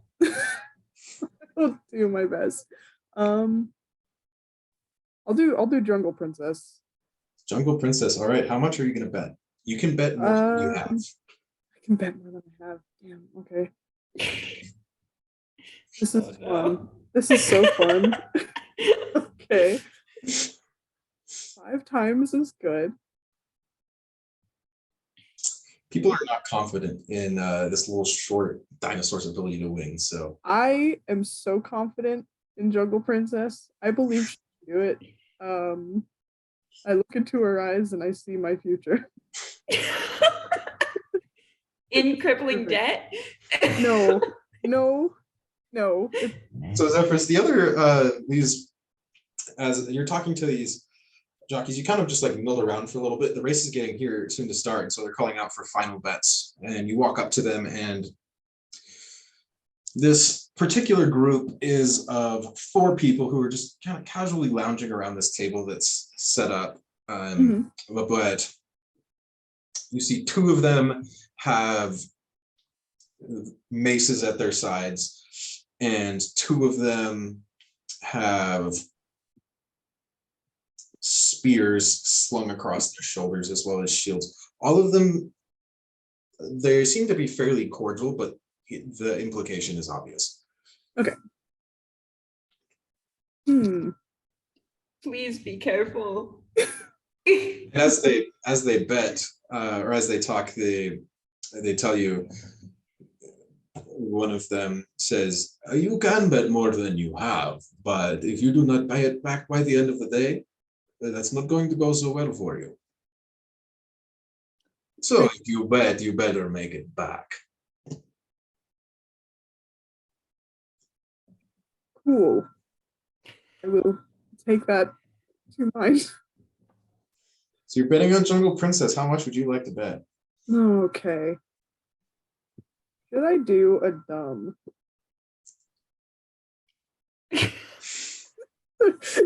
3. I guess okay, I could do 3. Because that is indeed the amount that I have. But also consider 5. Consider 5. What would you like to do? 15. That's pretty good. That's like the amount of money I could make all of the money back. From the food.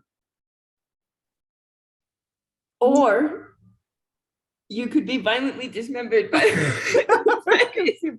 dismembered by the mafia. So hearing people talk, another thing is that there are going to be 3 races today total. Oh. So when they do this, so there's one right now, which is the Unchained race, which is basically dinosaurs of all kinds, different varieties, just try and bully each other out of the way to win. But there's also a more rules tight race that's for the 4-legged beasts and one for the 2-legged beasts. Okay. So there are 3 races, so I could technically doing this. This is gonna be a bad cycle. Okay, so maybe I will do. I'm gonna play it safe and I'm gonna go with 2. for this race. Okay. And then on the next race, maybe I'll bet more. if I get more. All right. Go ahead. And as this race starts, they're all called to the line, and you see that all the dinosaurs are just growling. There are just these growls and calls all next to each other. Go ahead and roll me a d6, please. Oh boy. Come on, baby. I got a 5.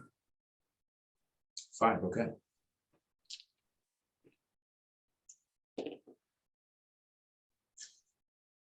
So, as the race begins, all of these dinosaurs start charging off rather quickly. Jungle Princess is kicked in the side Oh no. by Ubtau's favorite. Oh and no. starts limping to try and finish the rest of the race. Oh no, Jungle Princess, no.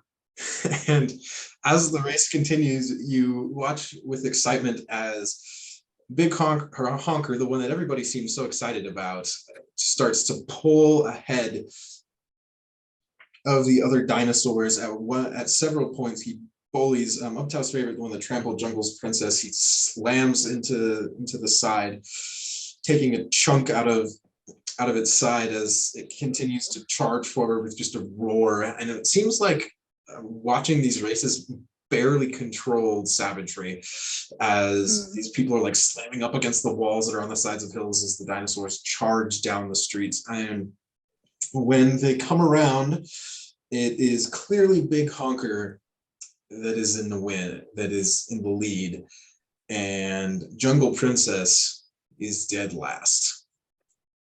Great. Yeah. It goes 2 gold. I have 1. Okay. Dang. So you go up to so the way that the bets work is you tell them how much you're going to bet. You don't actually give it to them. Okay. And so you have to pay it back later when they have trouble. Mm-hmm. Interesting. Incredible. So I technically do still have 3 gold. Technically, yes, Technically. but you owe a debt. But yeah, debt is a thing. Okay. $2 in debt. What would you like to do, Zephyrus? Oh, I really want to bet again. It's so stupid.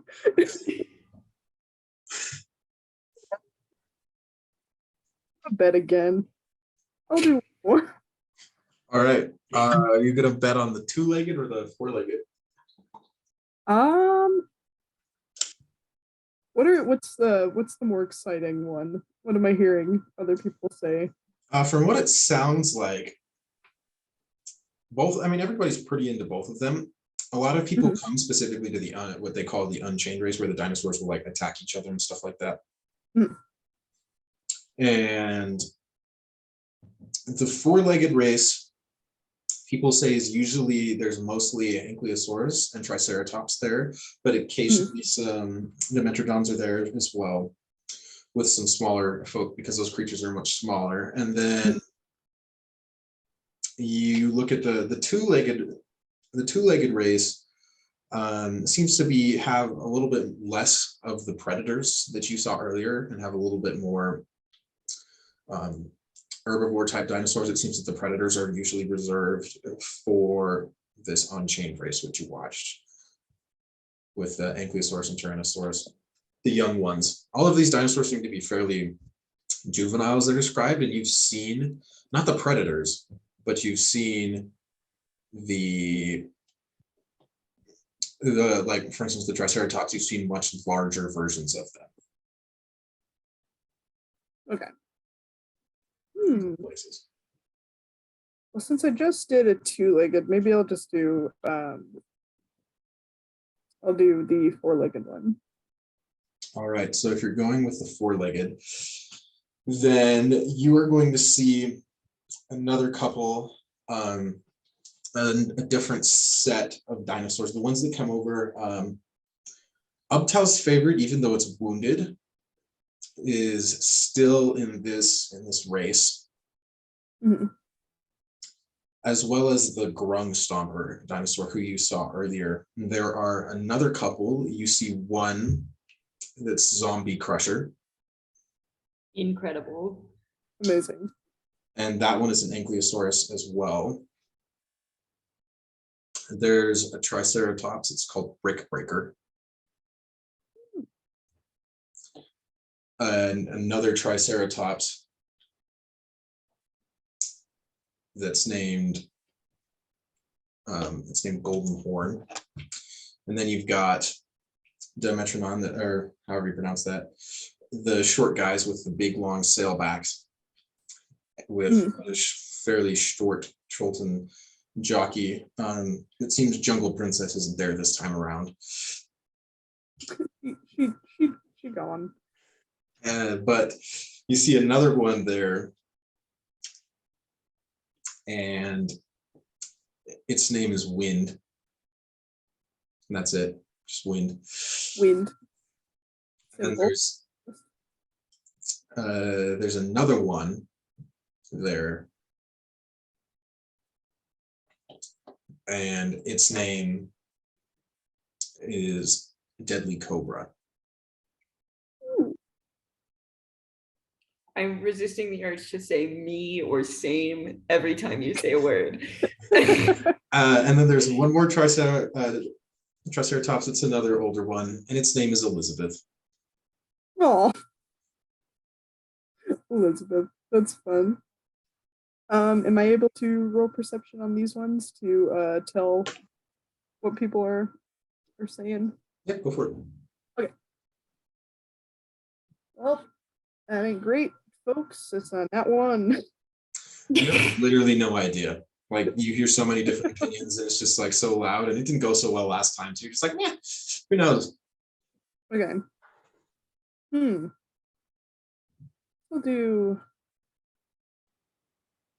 What were the two that were in the race before? There was the Grung Stomper and then one other one. Grung Stomper and Uptow's favorite. An Uptow's favorite. Okay. I can't tell which one people would be leaning more toward. It'd probably be Uptow's favorite. Uptow's favorite did take out Jungle Princess last time. That is true. Maybe I'll go with Grung Stomper. Out of loyalty to Jungle Princess. I do have loyalty to her. She deserves better. Okay. Go ahead and pick a dice. Pick one. Yep.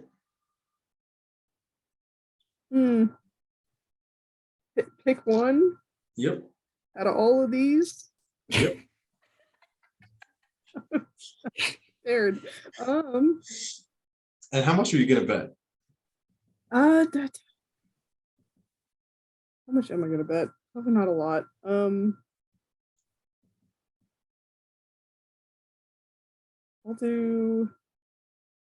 just do two again. Two? Yeah. Okay, so you're betting more than you have. That is, yeah. So if you lose this, that. you owe a debt of 4 gold. Just to be aware of. Okay. Well, I would happily pay back your debt, but I also don't have any money. that's fair. Maybe, okay, I'll just do the one. That way I know. And then I guess I'll roll a d8. I don't know. That sounds fun and spicy. You're doing great. I got a 6. What was You're that? doing incredible. Thank you. So the race begins, and all of these guys are charging off immediately. You see pulling up at the top 3, and the top 3 spots are Uptow's favorite, Bone Cruncher, Zombie Smasher. Oh, great. The three of them, Zombie Smasher is covered with green paint. It seems, and each of them are actually done quite in that way. Bone Cruncher has a bunch of highlights on the edge of its carapace edges, and Ubtau's favorite, there's an elaborate yellow design on the front of its fan, and the three of them start charging off. The other guys kind of falling behind as they go, and throughout the race it's pretty consistent. It's really hard for you to tell what's going on, and it's at one point, Ubtau's favorite pulls up ahead, then all of a sudden Zombie Smasher slams into the side, and the two of them get caught in this tangle a couple inches before the finish line, and Bone Cruncher finishes in first. Okay. So Grung Stomper didn't really do nothing there. Oh, sorry. No, Grung Stomper finishes in first. I said the name that was wrong. Oh, you won! Mine won. Yeah. I'm so much more excited now. Zephyrus is absolutely like he's screaming his head off. He's like, yeah, it's right. This is that the three of these guys who were up in front, they all smashed into just like one pile, and then Grung Stomper was hanging just behind and ran all the way out and in front to beat them. Yes. Fantastic.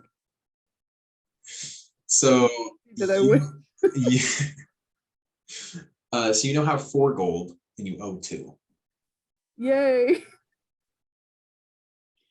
We have made a net profit of $1. No, you haven't made Oh wait, no, loss. that's wrong. Yeah, no, we've lost money still. That's fine. Oh my gosh. But we're not in debt. Actually, you are. Technically, you haven't paid it off yet. Yeah, that's fair. That's true. So afterwards I will only have like 1 gold. Or wait, 2 gold. You have 2 gold. Right now, you're currently holding on to 4 gold. There is one more race. There's one more race, guys. There's one more race. Things have turned out okay. What's the last? You're doing amazing. What's the last race, Scott? The last race is the 2-legged beast race. Cool. Zephyrus is gonna saunter on in. All right, Zephyrus. So, do you want to make a perception check again? Yeah, let's do that. Okay, come on, guys. There we go. Dirty 20. Dirty 20. That's pretty good. Okay, so Big Honker's back, Here he is. as well as Banana Candy and Bone Cruncher. So those 3 are back. Big Honker still has really good odds in his favor, and Banana Candy has pretty decent odds from what people are saying. The other ones that you find, another one that's pretty highly favored, if I can speak words, Flavor. is one called Bright Flower, and that's another Heterosaurus that's there. Then going a little further, you see that there's another one, another Allosaurus. And this one's younger than the other Allosauruses, and it's called Pipsqueak. Mhm. Even though it stands taller than you do. Love that. Then there's another one that's referred to as Cruiser, and that's a Tyrannosaurus. Then Nasty Boy is back as well. Nasty boy. Seems that they're just trying to run him, like his trainer will get him there eventually. And so let's see. Yeah, I believe then there's one more, which is very, very old looking dinosaur, and it's kind of got like age. Its claws are a little favored, and it's called Ancient Ruin. And those are your dinosaurs for this particular race. So if you're looking at the biggest payout is going to be Ancient Ruin, and he's going to give you 5 times. Okay. Well, we know how well that went for me at that one time. First, what are the top 3 after that one? So the top 3 is Big Honker, which is going to give you a 1/7 of your bet. So not a whole lot unless you're betting a whole lot. And Right. after Big Honker, you've got Jungle Flower. Mhm. Jungle Flower is going to give you a 1/5 of your bet. Then after that, you have got Banana Candy, who's going to give you a 1/3 of your bet. Okay. Not a lot. Mm, You got to be making a little bit more of a risky bet. yeah. Hmm. Dang. Thing is, I don't really like risk as much as I. Okay. I could.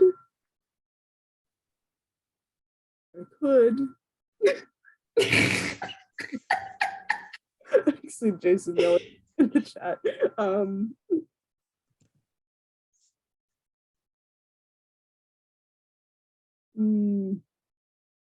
Okay, screw it. I'm gonna do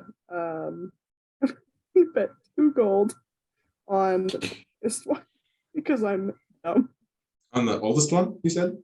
The highest one. The highest one? Okay. Because So Ancient Ruins, you're going to bet on Ancient Ruins.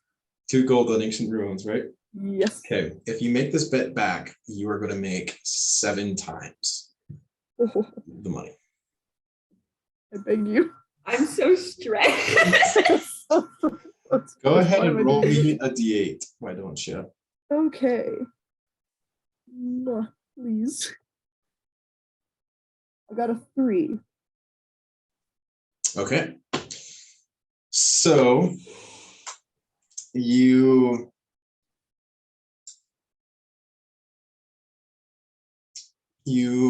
watch this race, and immediately a couple of them are in the back. Surprisingly, none of the ones Ancient Ruins isn't in the back. It seems to be keeping up despite being an obviously old dinosaur.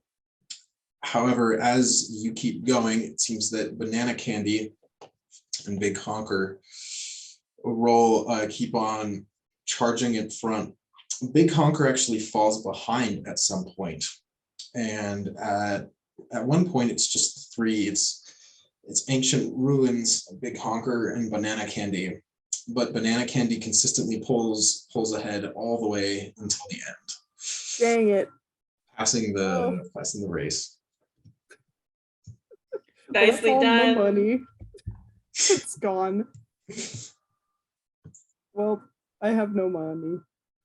I'm gonna go pay the mafia 4 gold. All right, they take your gold, and one of the women sitting there, she says, "Aren't you? We heard rumors of. Are you those people, or one of those people who came in on the airship yesterday?" Yes. Yes. We've been hopping around town today. But yes, that's me. I'm one of them. Well, I'll tell you what. There's someone who owes us quite a bit. He owes us 500 of the gambling debt, a lot more than just that little 4. If you need a quick way to earn money, then if you and your friends help us encourage him to pay what he owes, you can get 10% of it.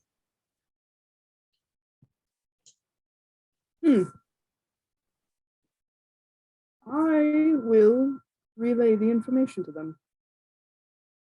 Can I roll insight to see like how sketchy? Go for it. Sorry.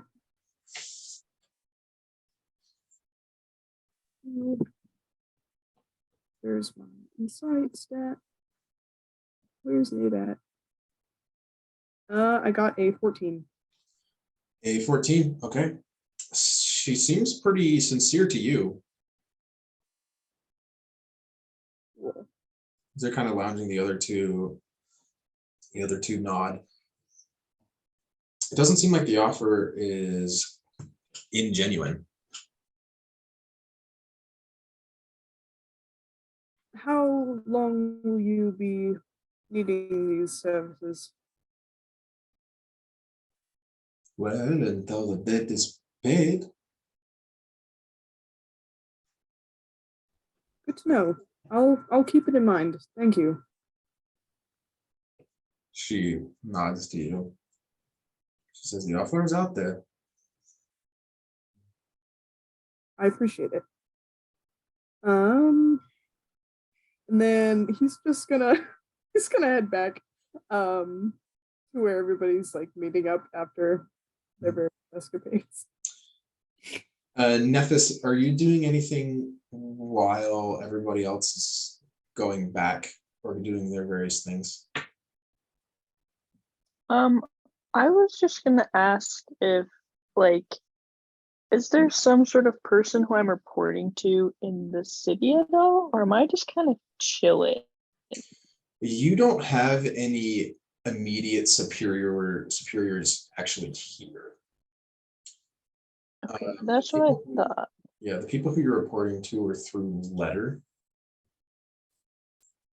And you most likely wouldn't send that out through here. You'd send that out through the fort that's a little up north, a little further up. Yeah, so I'd have to go up to the fort. Can I send some sort of communication to the fort? You can if you want. Okay. It's a very short, I'm not like super into act with them, because the whole point in me coming here was having them not be concerned about me, but I am just going to update them on some of the possible intel I've gathered and be like, you're not gonna be able to contact me, which you couldn't really anyway, but you're not gonna be able to contact me for the next little bit, so don't try. That's what I say. Sounds good. So you're able to pay a messenger who's going up that way for that. Dope. Sweet. All right. So, Mirasandra. Uh-oh. Hi, it's me. The worst. You are headed up towards where you are told that this merchant prince that you are looking for might potentially be, or where she could potentially be. And it's a fairly obvious building. So the place is called Golden Throne. It's the highest point in the city. The building itself is domed with a gold dome on top. So it's kind of hard to miss. Yeah, it's a little obvious. It's pretty difficult to actually get up to it. As you're walking up, you have to go pretty far around to actually get up to the level. It's kind of like, it's right near where the Grand Souk is, but you have to go up staircases. You have to go out pretty far past the harbor ward to actually come around and come up. And there are two of these large bridges that connect it to other higher points, but it's pretty much like straight, almost cliff edge near the top of this area. And so as you're walking around, you do notice a couple things. When you actually look into the harbor ward itself, it seems like there's an enclosed harbor. And in the center of the harbor, there is a massive statue of what looks to be, from the way that they're standing, a Cholton person wearing like leopard cloth a headdress of feathers. There are shells and what looks like large teeth draped across the statue. All of these are a part of the statue. It's not like separate. And then there is a cape of this of some kind of thick fur that you don't quite recognize, as well as what looks like tails on the end of the cape. And then there's also a round shield, kind of an oval shaped shield, and holding a weapon that looks to be like a really wide spear blade with a short haft. I would like to make a detour to investigate the statue. So the statue is in the middle of the water. I said what I said. Is there a plaque? Not one that you can see. You are looking at the enclosed harbor itself. This thing is right smack dab in the middle. Okay. Well, I look at it from afar then. I would prefer not to get wet right before. Somebody else catches your notice while you're standing there. You see, directing what looks to be traffic as you're kind of looking off with a distracted air. You blend in actually pretty well in Chult, because with like the head covering and everything on, you can't see your rabbit ears, and you do actually look somewhat Chultan without that, especially in your jungle outfit. And as you are watching, you see standing out in front directing traffic is a gold-skinned humanoid with a face that looks draconic, as well as claws, and he is scaled all across. He's wearing a large blue robe and waving a staff around. And as you see the two people arguing as a ship comes in, he slams the staff downwards and the two ships visibly separate. And he yells something which you can't quite hear over the din of the harbor.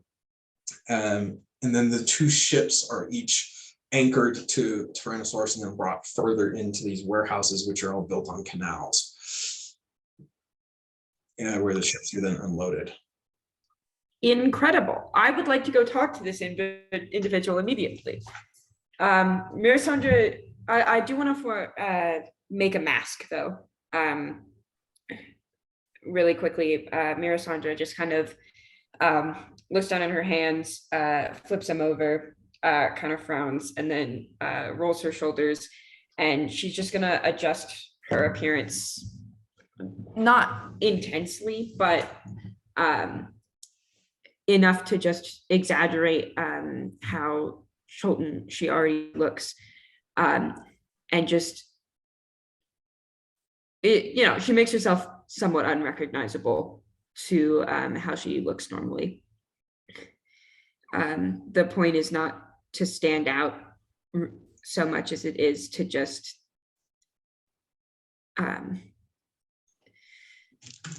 she wants to be unmemorable, if that makes sense. Mm-hmm. And then I'd like to go talk to this individual. All right, so you walk up, you walk towards him, and he says, talking to one particularly flustered merchant, it seems like, and you just hear the end of his phrase, and he says, "I'm fully aware that he's there, and so should you be by now. You've made this trip before, or at least according to our registers, your ship has. If you didn't want to run the risk, then you shouldn't have come. You made the journey, and that's not my fault." And the merchant kind of stomps off angrily, turns towards you. Mirasandra sort of raises her eyebrows after the man stomping away, kind of flicks her hand. She says, "Well, that went well. What's got him all twisted up?" You thought I'd reimburse him for Arameg's nonsense. Of course I won't. Everybody should be aware.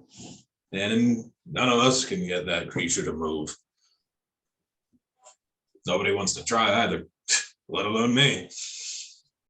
And then he like looks back and he says, and what interest do you have in it? Well, not work, I'm rather new into employment. Mirasandra kind of lets her voice like wobble a little bit, just kind of sounds nervous. She says, and I'm trying to gather information on how imports work in this place for a rather new startup over in Corvair. I wonder if you could tell me more about this creature. If not, I understand. I'll tell you all I know. None of my problem. If you have anything you can do to get rid of them, I'd be grateful to you. His name's Arameg. He's a dragon turtle. Any ship that comes in, he demands tributes or he sinks it. Pretty straightforward. Can you tell me the name one more time? Arameg. Got it. Thank you. Incredible. Mirasandra says, that sounds like a nasty personality. How long has it been a problem? Long time. Nobody can do anything about him. Could be worse. He could just sink their ships for being there. He still lets them come through. Just takes his own tax.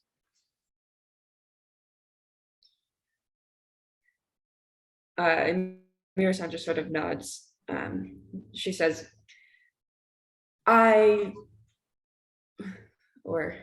does she say? She says, it seems like another authority in this place. Then I don't know much about the politics here, but I know people govern different areas. Are you yourself one of such princes or work for one of them? He lets out a bellowing laugh and he says, no, I'm not. I'm Zindar, Harbor Master. And you are? Mirasandra smiles. She says, I'm Itzel. Nice to meet you. Itzel. Aklaknar? Don't speak Chilton then, huh? I do not. I wasn't born here. Well, fair enough.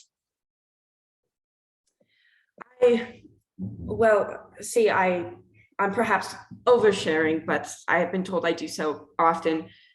She kind of fidgets her hands and shifts back and forth as she speaks. She says, I only really joined this operation because I wanted to learn more about my roots.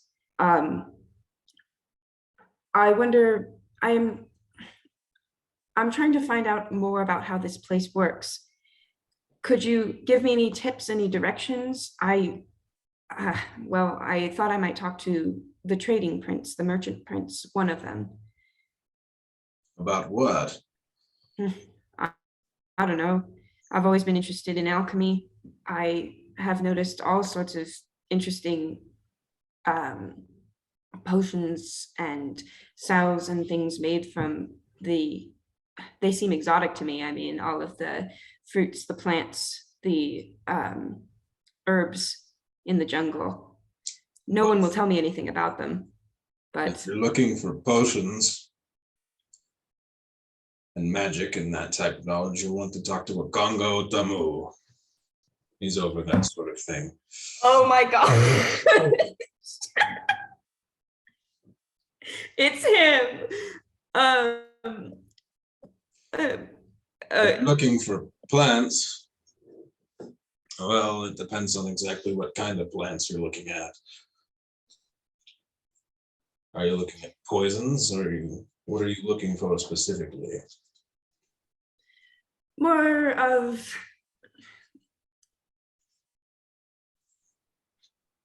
I'm interested in the ecosystem, more of how things interact with each other, how things repel each other. Well, if you're looking for animals, you want to talk to Efin Delroa.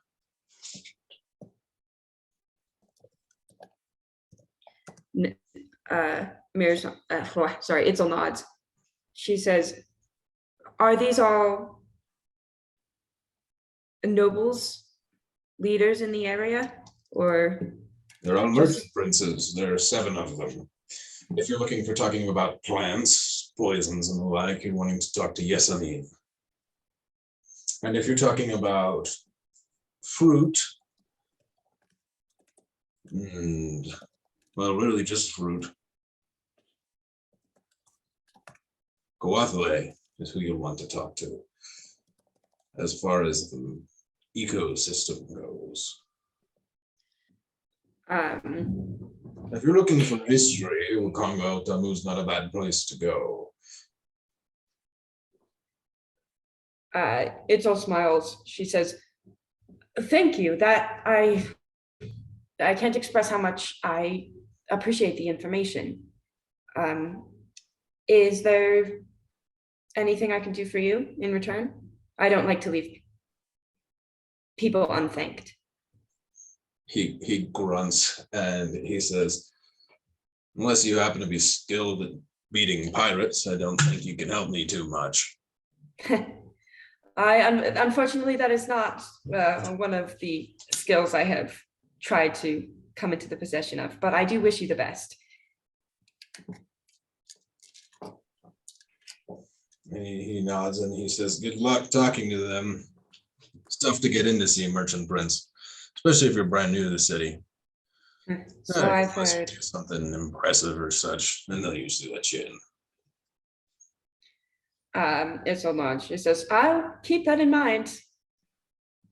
And maybe I can find something impressive to do. He grunts and he says, good luck to you. Now, if you'll excuse me. And you hear the faint shouting of something else coming from downshore. I have some disputations to go deal with. Of course, keep up the good work. And she flees. Alrighty. Well, I think we're going to go ahead and stop there for tonight, everybody. Thanks for tuning in. We'll see you next week. Back in the lovely port city of Nine's Arrow. Oh yeah.